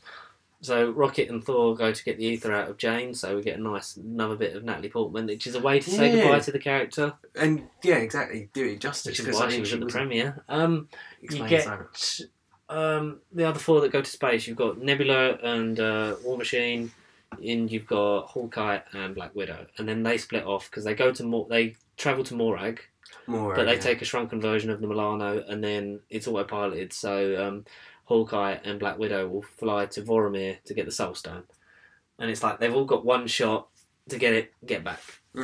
Simple as, right? Yeah, simple as. We'll talk about the Battle of New York last. Yeah, have them just because basically purely convenience-wise. The Battle for New York is basically the Avengers going back to the first Avengers. And you see loads of bits that the behind the scenes, what happened after the movie essentially ended. Really, yeah, which was quite funny. Yeah. Okay, so should we do Morag? Morag's quite easy. Yeah. Get that one out of the way. That's when the stone, just before Quill steals it at the beginning of the first Guardians. So they're sitting around waiting for that. But little do they know that Nebula in the past and Nebula in the future are linked because they share the same network because of the cybernetic parts. Chip. Yeah. So Thanos is learning about the Avengers. He, through her memories, learns that he was successful, killed everyone, and now they come back to try and steal the stone. So he's on his way to that. That puts him in that court. So they're waiting for Quill, and you get a nice perspective. The best bit is you get a nice perspective on the stories that you know already. But you don't know these parts of it. Exactly. So with Quill singing at the beginning, hey, and it just you cut the music and you just see Nebula and Rhodey behind a rock just going, oh, so he's an idiot because he's just singing on his own to come and get your love. And then they knock him out and break in. She uses her cybernetic arm to rip out the Power Stone. Rhodey, they link up and go, alright, so we'll travel back. And then he goes back. She doesn't because she gets interrupted by Thanos, hacking the network, and he watches all of her memories. Yeah, typical. Voromir, Hawkeye and Black Widow get there. I bet Rocket didn't have to climb a mountain. He's not technically a raccoon. This is now not the time for this. There's a nice little callback to the first Avengers, we've come a long way since Budapest. Yeah. Oh, yeah, Budapest. Yeah. It's like Budapest all over again. You and I remember Budapest very differently. And they're just shooting at Chitauri. So they get there. They obviously see the Red Skull again, Johann Schmidt. You get to see a good load of all the old enemies. It's a good wheel out of it's a good best of a big montage of villains. Us wheeling them all out and say goodbye. Say goodbye. But not forgotten. Not forgotten. Yeah, gone but not forgotten. Definitely. Yeah, not forgotten. And the obvious thing was you get back, it's the Soul Stone again, and you have to sacrifice someone to get the Soul Stone because that's how Thanos got it in the first place. What happened with Infinity War, yeah. And everyone must have been assuming, well, definitely going to be Hawkeye. Good old Hawkeye, right? He's useless. But then they do the classic thing of they're saying, basically implying that it'll be one of them. And it's I think we're talking about different people. And then he kicks her to the floor. She zaps him with her electrical thing, and then he shoots her with a bow, knocks her out, and then he dives off to sacrifice. She leaps down, grapples, and grabs him, attaches him to the grappling hook, and because she said my whole thing has been waiting to get back to a moment like this to help everyone, and then she falls, hits the ground Gamora style, dies, dead, but not necessarily. We'll get back to the end scene. You were just sitting there like, oh, she's obviously just like, no, because the stone, you have to die, and then you are linked with the stone. But there is Wait, what did I say? What I thought she. You were like, yeah, because when they talk about later, like, well, we've got the stone. Then Thor goes, why are you talking like she's dead? Yeah, We've got like, the stone. Yeah, get the stone. Yeah, it's like that's not how it works because she's linked to the stone. Yeah, no, I get that part. Yeah, and then so Hawkeye, like, that got me. Like when she's like, he's crying, and then like she. That was the first real wow moment for me. Yeah, it was like, oh yeah, no one is safe still. It was just like Jesus.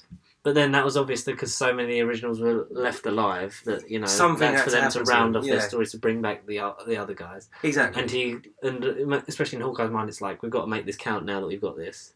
Second so then he gets that, he goes back. So that's 2. Mm-hmm. Thor is really interesting because he's had that bit of a crisis. Like he's like gone drunken state, like big guy crisis. Now. Yeah. He's over 1,500 years old. I've killed twice as many enemies as that, and he's really sort of like shy because he's like Rocket says, okay, you go and like talk to Jane, charm her, and then I'll use this and we'll get the ether out of her and then we'll go. And like Thor like loses it, keeps like wandering off, but because he sees his mother who died goes, this is the day my mother died. Because we never saw the mother before, didn't we? Yeah, saw her all the time. Like she was the person he was closer to out of like because like, he loved and respected his father, but he really like him and Loki were really close to Frigga. And seeing her again, she sees him and she goes, "You're not the Thor I know. Like you're like much older." But she has a conversation. It's like therapy for him because he gets all of his problems, like how he feels from missing, like in Infinity War for not killing Thanos. It's like like saying that's not a fault. It installs a more like his confidence back in him. He's got his self confidence back, and he's got like, yeah, you know what, I'm gonna do it. I'm gonna do it. I'm gonna do it for you. And he's doing it in her memory, and she's like, "Don't tell me what you're about to tell me. Just go do it." And then at this point, Rocket's got the ether and he's running away from the guy. I was like, okay, oh, you must be Mum. We gotta go. And then they're like, 3, 2, wait. And he just puts his hand. What am I looking at? Sometimes it takes a while, and he calls Mjolnir back from that time because obviously destroyed in Ragnarok. So now he's got the past version of Mjolnir. Yeah. Gets that, travels back. So now he's got the hammer. They've got the stone. That's 3 of them. Then we get to the biggest section of the time travel bit. Getting 3 stones. New York. So you see the victory pose thing, like when Loki gets up after being beaten. I was like, goes, if it's all the same, I think I'll have that drink now. Yeah. And Tony flies in. He's got a shrunken Ant-Man like on his collar, and he's like, "Cap, not to say anything, but that suit really does nothing for your ass." Yeah, that's. I disagree. Nice. I disagree, Captain. That's America's ass. It's America's ass. That's it. Yeah, that's America's ass. We could be quiet, and then they obviously put in the Tesseract in the case, and like just as like they're closing the thing, they flick. Tony flicks Ant-Man onto, so he's on like past Tony's armor. Yeah. So they've arrested Loki. You find out why they put the gag around him because he's impersonating Cap again, and then they're going down the lift. The Shield agents come up from Winter Soldier, who we found out in that film were Hydra agents. So you got the strike team with Rumlow, bringing him into like the behind the scenes bit of the first Avengers. You got Sitwell, the mate, like one of the highest up. So they're going down in the lift with the They take the scepter. They go down with that, and then the Avengers go down. Like the OG 2012 ones are going down in the lift with the case. That's right. Yeah. With that in it. It's like all the old costumes and that again, and it's all. Like, it's all the same props and everything. And the Hulk tries to get in, and they're like, "No, maximum weight. You got to take the stairs. Oh, stairs!" And there's a nice little scene where you see him walking. So many stairs. Yeah. And so I forgot you could talk about them. He could, like, but he just didn't say much. He went like puny god, like in Incredible Hulk. He went Hulk smash, and he doesn't really say much until he's trapped as the Hulk in Ragnarok, and then learns speech, and now Professor Hulk like fully linguistical. While this is happening, Bruce Professor Hulk Springsteen, modern Hulk, has gone to the Sanctum Sanctorum, talking to the Ancient One, Tilda Swinton, alive in the past, obviously, and he says, "Looking for Stephen Strange," and she obviously knows. She obviously knows, being like, what's going on. He's about 5 years too early. He's currently performing surgery, but she knows of him and what he will become. Like that, he will become the Sorcerer Supreme, and like Bruce, she knocks Bruce spiritually out of his body, like she did with Strange. Yeah. And they have the conversation. It's like you can't. If you take this out of it, then it branches the time stream off. He's like, but if you put it back exactly the when you got it? So like it would be like a while for us because we would use it, and then we would. But for you, it would be like it was gone, and then 5 seconds later it was back. Yeah, which is great. And then like she finds out because he says about Strange giving up the stone, and because she knows that he will be the best of us, like so he must have done it for a reason, because as we know he saw 14 million ways. Yeah, at the end of it, 14,600. I thought 6,605. 605. And then it's like, but there's only one where they won. So that was for a reason why he gave it, because to put them on the path, the only one where they would win. And so she gives him the stone, but it says like you have to return all these so that you don't detriment the past. Yeah, makes sense. And he's like, yeah, cool, that's cool. Like I'll do that. So he goes back. So we got the time stone. With the Tesseract, Tony manages to uses Ant-Man to cause a cardiac arrest by in his suit temporarily unplugging his arc reactor in past Tony, and then Hulk like saves him by giving a little tap with a hammer. So that distracts the original Avengers for disguised Tony to pick up the case. But just as he's about to walk out, Hulk smashes through the door, knocks the case, and then Loki gets it. Loki escapes. But that's obviously a timeline that's gonna fix itself. So that might be how he lives, because then he's not captured. At least. Yeah, because I was going to get onto that. With the thing with Nebula, when we see Infinity War, she's obviously tied up and captured anyway, and she's getting tortured with the her plug thingy. Yeah. In Endgame, I'm just thinking, because Thanos did it in Infinity War the first time round, did it mean that they did he caught her the same way and he knew that he was going to win anyway? Spacey wacy. It's a little bit. It's all very wibbly wobbly. I know what I want to say. I'm saying it wrong. But because that scene happened in Infinity War before we saw it in Endgame, like with her getting taught up and... Yeah, but then that was that, and then she was released and then was on the Guardian's side fighting against him in the final battle in Infinity War. So she was not on his side because he says in that like she snuck on board to kill me. But she weren't on his side in Endgame.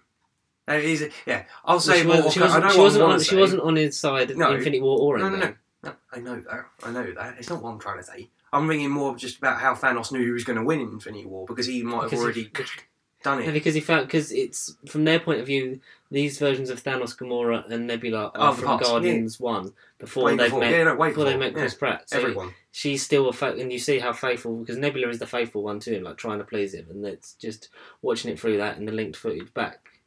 So then that will come into play. Like it's all filling in the gaps of your imagination. It's that you've got to sort of like use your mind to think of how it would work. And then the nice bit with the scepter is so they do a nice comic call in that elevator, because one of the most famous things in Captain America's arc is the elevator scene from Winter Soldier when he gets in with all the Shield agents that are actually in disguise. Hydra. Or as Tony says, they were all Hydra, we just didn't know it then. Which is a nice way, because obviously it hadn't been written in yet. No. But it's like, we just didn't know. But he gets in the elevator with those same ones, and there was me going, it's going to be another fight. Like, it's going to be another elevator scene, because in that he famously goes, before we get started, does anyone want to get out? And then beats the shit out of everyone in that elevator. It is such a badass scene. But in order to, because he says, I've been in charge of the scepter, and, he goes, no, don't worry, and they just, they do the Captain America, we're going to call Director Fury, and they're like, no, don't. And he does, that little call from the comments where he just goes, Hell Hydra. Yeah. To obviously get him on side to think that he's one of them, takes it, and then he has a fight with his past self. Yeah, Captain America fan fiction. Because obviously Loki's escaped, so he assumes it's Loki in disguise trying to steal the stone. You would, or the scepter, because they don't know it's the stone. So I've got eyes on Loki. I'm not Loki, and then they start having a fight, which is only distinguished by present day Cap is not wearing his helmet, and then the past Cap is wearing full crappy Avengers suit. Got his ass. And then he knocks 2012 Cap down. He goes, "I could do this all day." He goes, "I know." Then finally beats him up. They're falling off things. It gets he finally manages to subdue him by using the scepter on him to put him to sleep. Hypnotise him but not control him, so that he's just unconscious. And as his face down, he goes, "That really is America's ass." Yes, yeah. Gets the scepter and leaves. So he's got obviously the Tesseract gone. Scott and Tony are a bit annoyed, but they come up with a plan that's they know where, because obviously they talk about how the Tesseract's been S.H.I.E.L.D. property for years, because Robert Redford as Alexander Pierce from Winter Soldier is there. Which is another nice callback. Yeah. Who's the head above Fury, and then it's who was also a Hydra agent. and Scott, and they don't have enough particles to get back. But they're like, we know a place. It's a bit of a shot, but we know a place where we can get the Tesseract and get more pin particles. So they send Scott back with the scepter. So that's 4. No, it's 5. Scepter time. Yeah, it's 5. Yeah, 5. So this is just the last one, and then so they go back to the 70s, to the base, to Agent Carter, nonetheless. The first formations of Shield. But Howard Stark does not look like Dominic Cooper. He looks like John Slattery. Yeah. Which very is different. Yeah, because I think it's about the 50s to 60s they transition from that one incarnation to the other, because it's the 40s when it was in first Agent Carter is on. Like, Agent Carter's set like after the war, so that sort of time period. Go back to the army base, they locate the Tesseract, Tony gets it out, ends up having a conversation with his dad by posing as Howard Potts.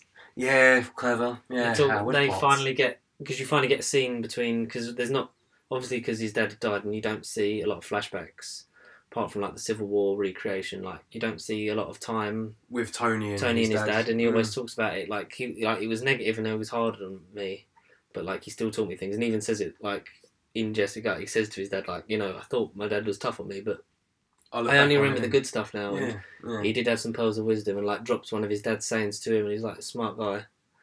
And like just before they leave, he like goes like, you know, thank you for everything. He like hugs him.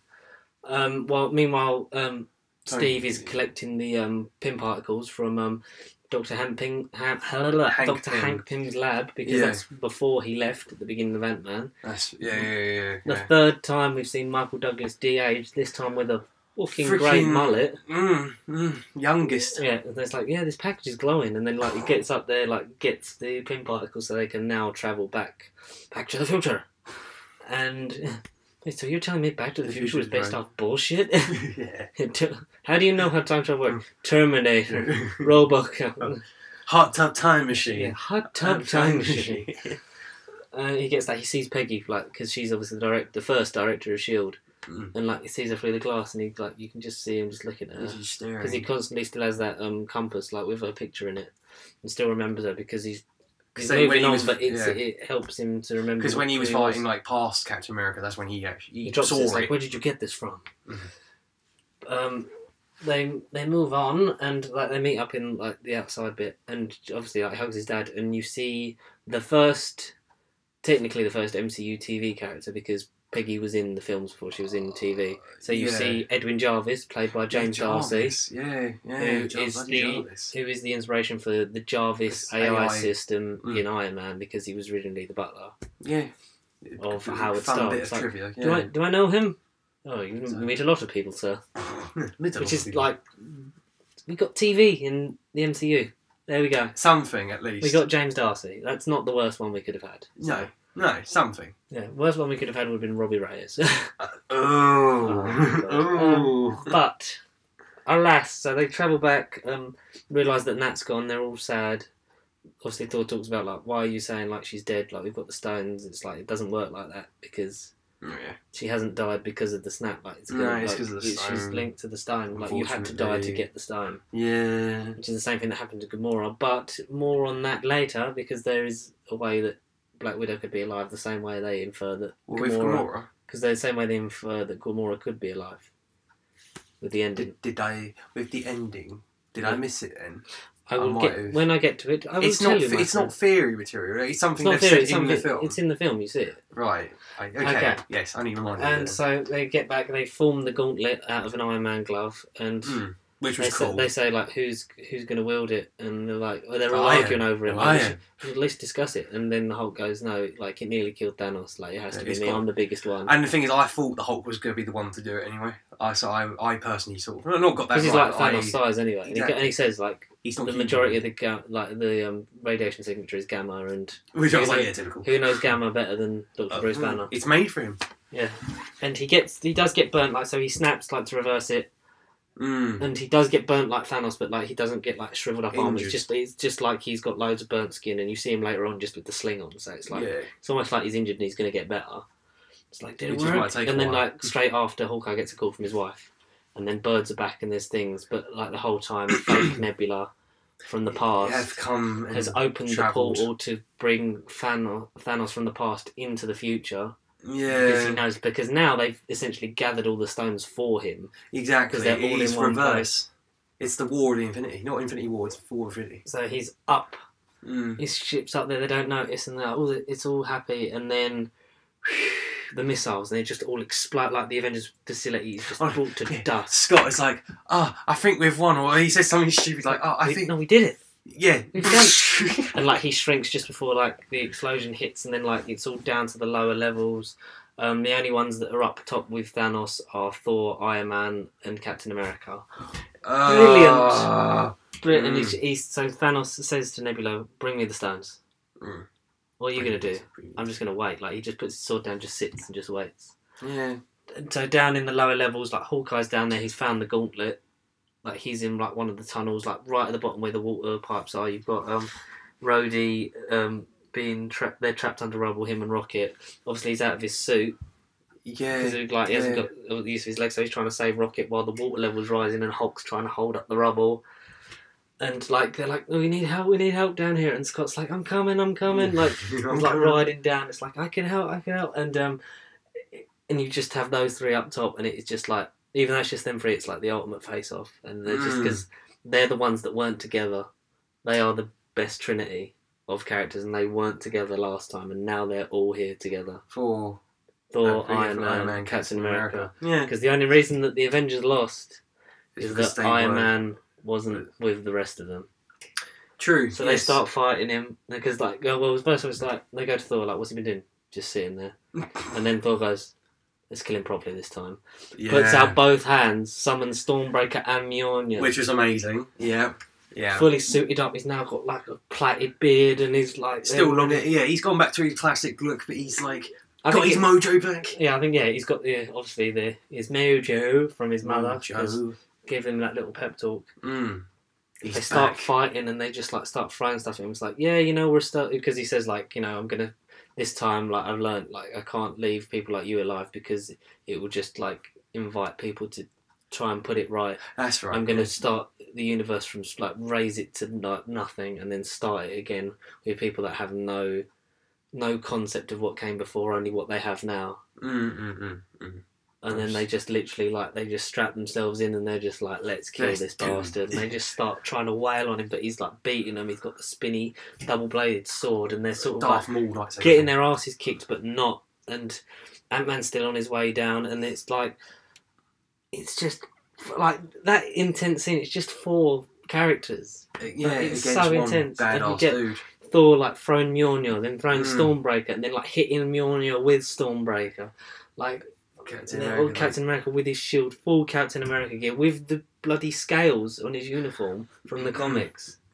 Yes, I didn't realise. Yeah, the scales, yes. The scales that we've been waiting to see. The scales. I forgot about the scales. And Thor like throws Stormbreaker, Thanos catches it, and like is about to stab him through the chest like Thor did to Thanos. Originally. And then like you see a shot of Mjolnir on the ground, you see it raise, and you hear the like goes past and then flies back and then into Captain Bloody America's hand. In Captain America's hand, like he did in a limited run in the comics, and it's like we've been waiting years for that, and you actually see it in the film. I was like, yes. And you just see Thor because obviously, in Age of Ultron, he almost lifted it because they did the test of like whoever be worthy lift that like possesses the power of Thor. So they all try and lift it, and you get that little nudge when Steve does it in Age of Ultron.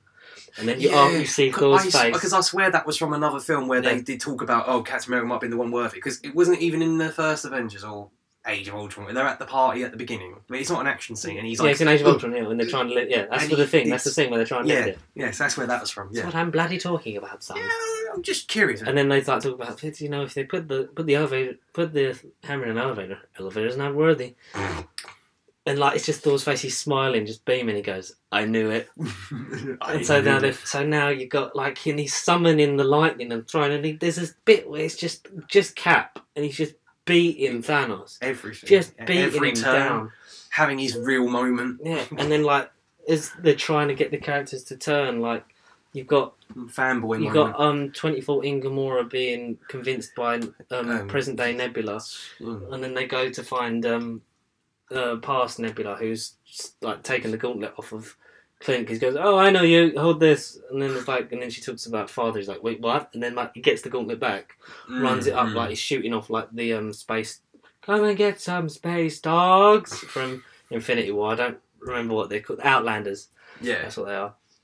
And yes, yeah, that's right. Come on, and then current Nebula shoots past Nebula because she was about to kill Gamora because we become sisters. Like this, we'll turn against him. We will win. And then just as like all hope seems lost because like he summons the children of Thanos like and all of his armies they're coming in because he's literally with the sword broken Cap's shield like in the vision that Wanda shows in Age of Ultron. Oh my god, yes. Oh my god, yeah. And it literally just like the comics where Cap is the last one standing because like Tony's knocked out, Thor's like been thrown through something like, and it's just like him that's the only one still conscious at the minute, and he's like it's just him going like, you know what, I'm not afraid of you, I'm not going to stop fighting, just like in the comics when he's the last one left with his shield ripped in half, and you just get, and we forgot really because you've forgotten in that moment that the snap's happening, everyone's back, and you just hear Sam come over like his thing, go, Cap, on your left. And then all of the sling rings open. Every character from the MCU over the past, every hero, every soul. Doctor Strange has brought all the ones that were in, so all the Guardians that were in space, along with Spider-Man. You've got Black Panther. You've got everyone, all of Wakanda, all the Wakandan army, all the Asgardian army, all the Sorcerer Supreme army. Wong. Pepper in her rescue armour, which was cool. Valkyrie, and the other Asgardians. And goes, is that everyone? Like you wanted more. And then just as that happens, Scott reaches Hulk, Rhodey, and Rocket, grows big as the Giant Man, gets them out. Fucking Wasp as well. I forgot about Wasp. Yes, she's there. Okoye, like everyone just there. Every and then single person. It's just the build of the Avengers music, and they just charge like there's like.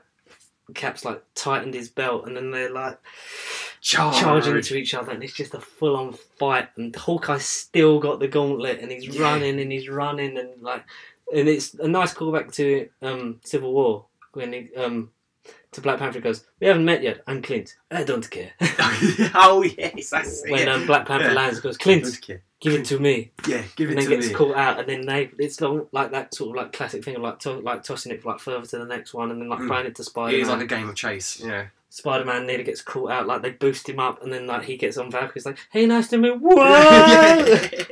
Hey, nice to meet you. But the nicest moment before that happens is when Peter and Tony reunite. And he goes, we turned to dust, and I must have passed out because then Doctor Strange's like, "It's 5 years later, we gotta go help," and he just hugs him. Yeah, because Peter is the reason that Tony did the time travel because. It was people like him that he wanted to bring back. The next generation of eras. The next generation of the MCU beholden to us. Yes. And he, like, that's that really sweet moment, and they're fighting, and they're all doing it, and he meets back up with Doctor Strange and goes, "Hey, you said you saw 40 million futures, is this the one where we win?" And Doctor Strange just goes, "If I tell you what happens, it doesn't happen." Yeah, that's right, yeah. And that's quite ominous, and then, like, so... like everyone's just fighting and like Spider-Man's then he's like he's in like there's explosions happening all around because he's firing missiles onto his own troops. Thanos is like, "What about he doesn't just care. do it, just do it." And like he's there, like Peter's on the floor like clutching the gauntlet, and then you just like the guns just turn up and shoot to the sky. It's like, what are they shooting at? And Captain Marvel just flies through Thanos' ship. It goes to the ground, exploding, and then it just goes, "Hey, I'm Peter Parker." "Hey, Peter Parker, you got something for me?" And all of them just beating him up. Wanda's back. She's powerful. And then there's a bit that's like just all the women. Like that is such an empowering shot. Moment. You got Wasp. You got Rescue. You got Scarlet Witch. You've got Rescue. You've got Valkyrie. You've got Captain Marvel. You've got Black Widow, Okoye, Shuri, the rest of the Dora Milaje, like all those, and then every single sodding woman. And then like Thanos is like almost getting his hands on the gauntlet, like he's putting it on, and then like Captain Marvel's holding him back, and Thanos headbutts Captain Marvel. She doesn't move, like keeps hitting her, and then he just rips out the Power Stone and then punches her with the Power Stone. And just as he's about to click, like because he explodes the dam, and like Doctor Strange is holding that back. Yeah, using his magical. They're the sorcerers are covering from the sky for the missiles. Doctor Strange is stopping the flood. Very sort of like X-Men 2 kind of way. When like he's doing like the gene and just like sort of holding it all back for him. Yeah. And you just see Tony. Foreshadow. You just see Tony look up at Strange, and Strange just holds up one finger. He does, implying that this is the one where we win. Mm. But at what cost? Because as he's got the gauntlet on and he's about to click, Iron Man dives, grabs it, and just Thanos punches him away. And he goes, "I am inevitable." And he snaps his fingers and nothing happens. And he just looks at the gauntlet and all the stones are gone. And you just see Tony with the all the gauntlet. stones in his Iron Man armour. And he just goes, I am Iron Man. Snaps, and then all of Thanos' army disintegrates into dust. Yeah. And like all that power surges through Tony, and he's just and cuts back to him. He's just like mortally wounded, and he's just like a hero's end. Saves everyone. Like Thanos disintegrates into dust, and Rhodey's crying. Like he just puts his arm around him, and then it's like it's literally like a role reversal of the Infinity War, because it's Peter comforting Tony instead of Tony comforting Peter. So it's just like, you're gonna be okay, you're gonna be okay. And then Pepper's there Pepper's like, Friday vitals, vitals critical, and then she's just like, Tony, look at me, you're gonna be okay. Okay, it's gonna be okay. Fine. Yeah. No, she just like gives him a kiss, like just looks at him, he just smiles, and he just drifts off. And everyone, and literally you turn around and every character is just crying, and it's just so powerful. And then the moment happens, yeah. And it just like, it all calms, and it feels very much like how after Stolen Earth Journey's ended, not too, like where there's a big celebration because there's fireworks everywhere and everyone just celebrating they're alive. And like the good work, and like no one's caring about the Sokovia calls, they just care that the Avengers saved the world and everything. Saved the unit, as Tony says in one of his all pre-recordings. the time and space. As Tony says in one of his pre-recordings, a big universe. Like, if you'd have told me all these years ago that it was like this expansive, and it's very meta because he's talking as Tony Stark in the world of like how big the universe is with all these characters, but also with us, what has become the MCU for him. The like films, if you'd have told us like this is what we would have become, like I would have believed you. And he's done pre-recordings for his daughter. Yeah, like that's the life she's gonna have to live with. But like, I'll always be here. Like I'm always around. I've done this for you all, and like thank you for everything. And that's the hero's gig, isn't it? Part of the journey is the end. It is the end. And they have the funeral for him where they lay a wreath out into the lake with his original mounted heart from Iron Man 1. Yeah. Proof that Tony Stark has a heart. Yeah, that was it, yeah. And you've got every character there. Like, it's just a slow pan round, just like from Pepper and Morgan. Happy's there. All the Avengers. You've even got little Ty Simpkins who played Harley Keener. In Iron Man 3. That was the kid that was on his own. That kid, yes, I forgot about that kid. The guy who signed a multi-picture deal and he just didn't come back after Iron Man 3. Whoops. But he was an important character, like even he's there, and then you see you see Captain Marvel, then you see Maria Hill, and then the last person to walk into the back of shot of the lodge is Nick Fury, the man who started it all, is there at the end of this version of the tale. And you see him all really sad and all crying. Bruce is there still as Professor Hulk. Hawkeye's talking about like as glad as he's to have his fan back, he wished he could let Natasha Romanoff know that we want. He's like, I wish you know. And he talks to Wanda, and she's like talking about Vision, because Vision is not in this movie because obviously he was ripped out, and obviously he'll be fixed or something depending on where WandaVision takes place, because he's can be, I think, repaired. Yeah, I can't see why. Probably not exactly the same, but she says, "No, I wish we both could." And they have like these sweet little moments, and then Steve obviously has to return the stones to their times to the right moment. So they just send Steve, and they send him with the stones, Thor's hammer, and it's like, yeah, we do it back, and so it'll be 5 seconds for us, but it'll be as long as he needs for him. It's like, and then when they pull it out, then it doesn't happen. Yeah, because he says like, he goes like, "We'll meet you back here." 5, 4, and I knew exactly what was going to happen 2, at that moment. 1. And it was one thing that I wanted from this story. Oh, He doesn't come back, and they just see an old man at the end of the forest, like on a bench. An old man. They're like, Sam and Bucky go, and they see Steve. He's now an old man. I was like, I thought I'd get that life that Tony always talked about, and it was good. He went back in time, and he lived out his life with Peggy. With Peggy. He got married to her, had the ring on when Sam goes, "Do you want to tell me about her?" "No, I don't think I will." Because Yeah, no. he doesn't have to, because we know that he went back and had that dance. Yep. He got married and had that life with Peggy, and he brings with him the shield. Yes, the shield. And he goes, "Try it on." Gives it to Sam. Because it feels like someone else's. Well, it's not. Not Bucky. Yeah. Not Which Bucky. is weird, because I feel like I said to you, like, I feel like that was a That was alternate the plan. ending. The old, Like, that felt like an alternate take of the ending. Like, it felt like they filmed one for Bucky, filmed one for Sam. Definitely, yeah. I think this could make Sam a better character, because for me, Falcon has just kind of been like a Captain America arse licker. Yeah, basically. He's the time. best, Yeah. but for me, the best version of him is still Winter Soldier, because he's like, I'm just doing this because, like, It was his intro I've as suffered well. and I just want to help it. It was his intro as well, wasn't it? Yeah.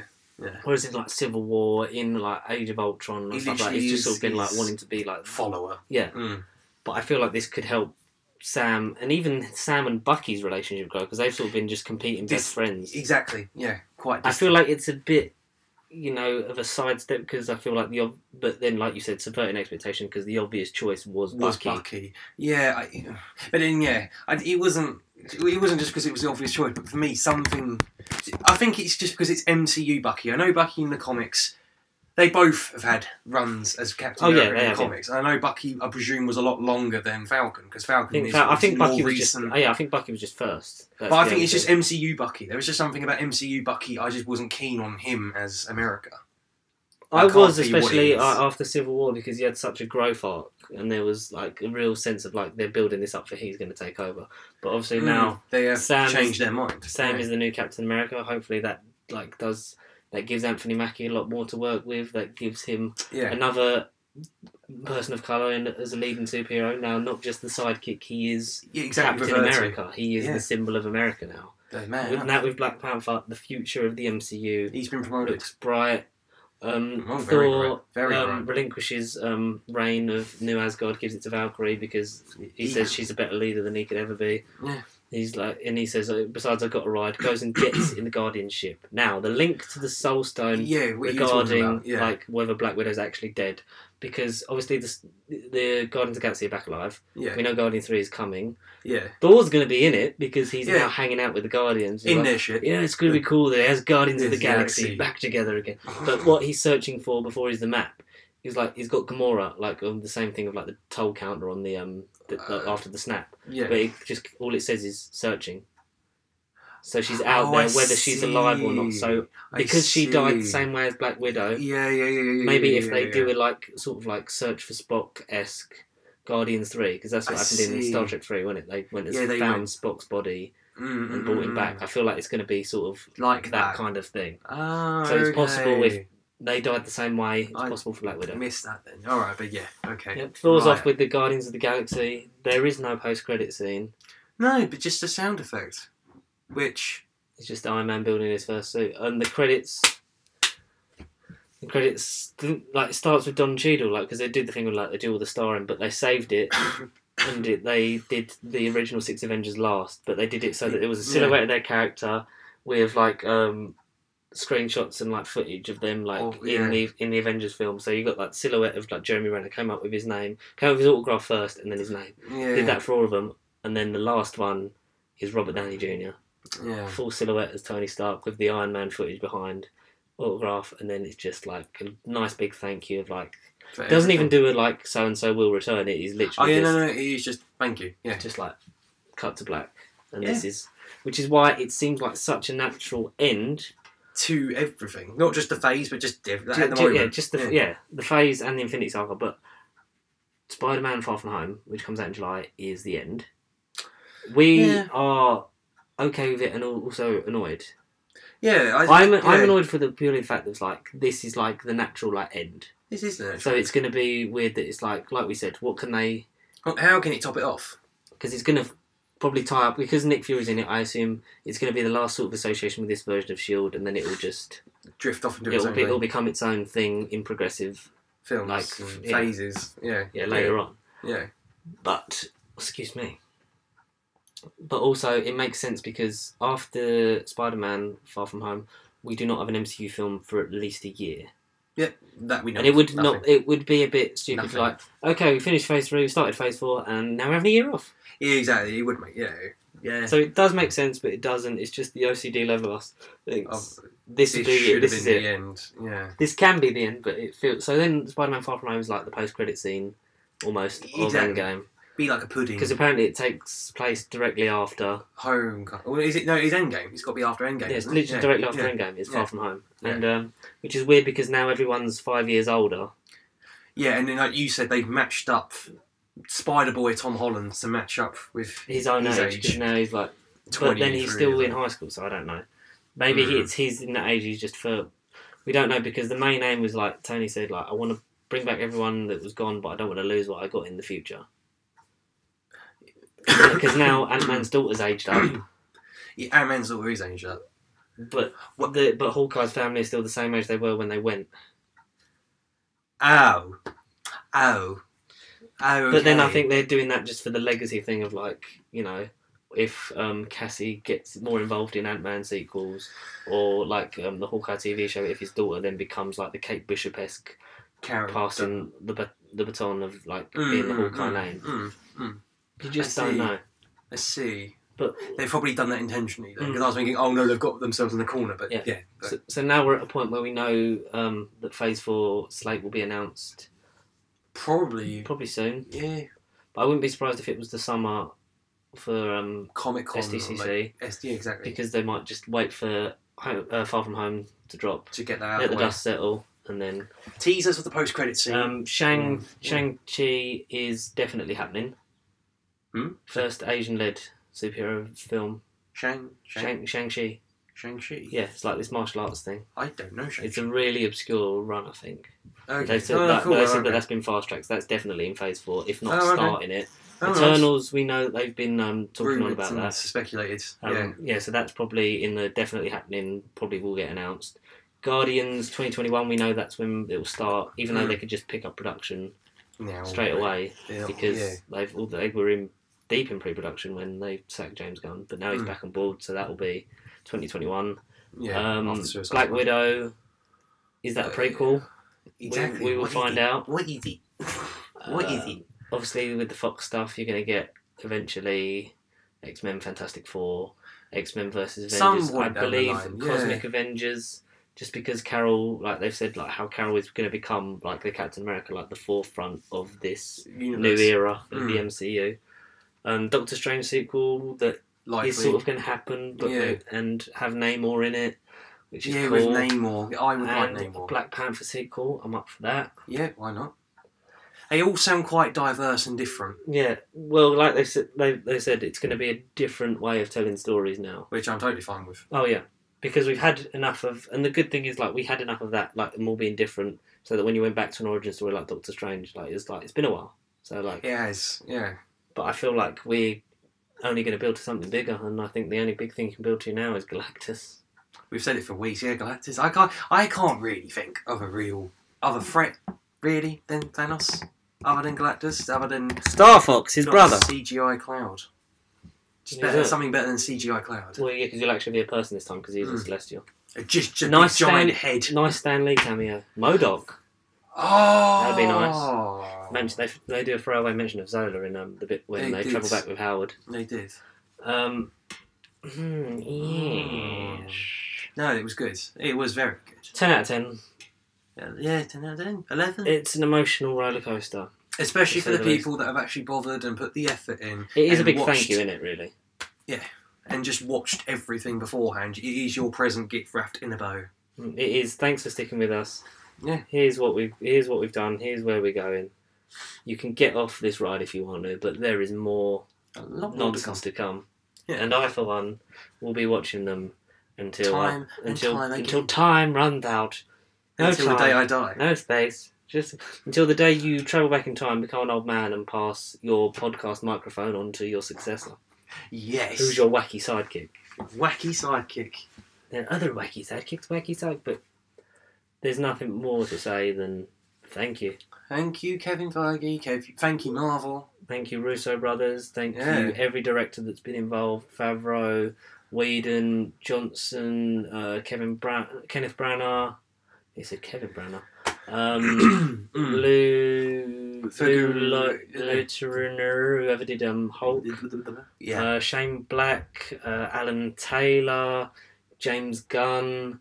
Obviously James Gunn, yeah. Russo's. And then it was Peyton Reed for Ant-Man, and obviously Edgar Wright and Joe Cornish, who were originally involved in that. Scott Derrickson for Doctor Strange. You remember all these directors?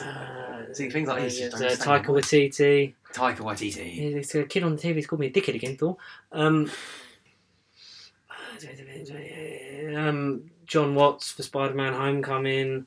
Ryan Coogler for Black Panther.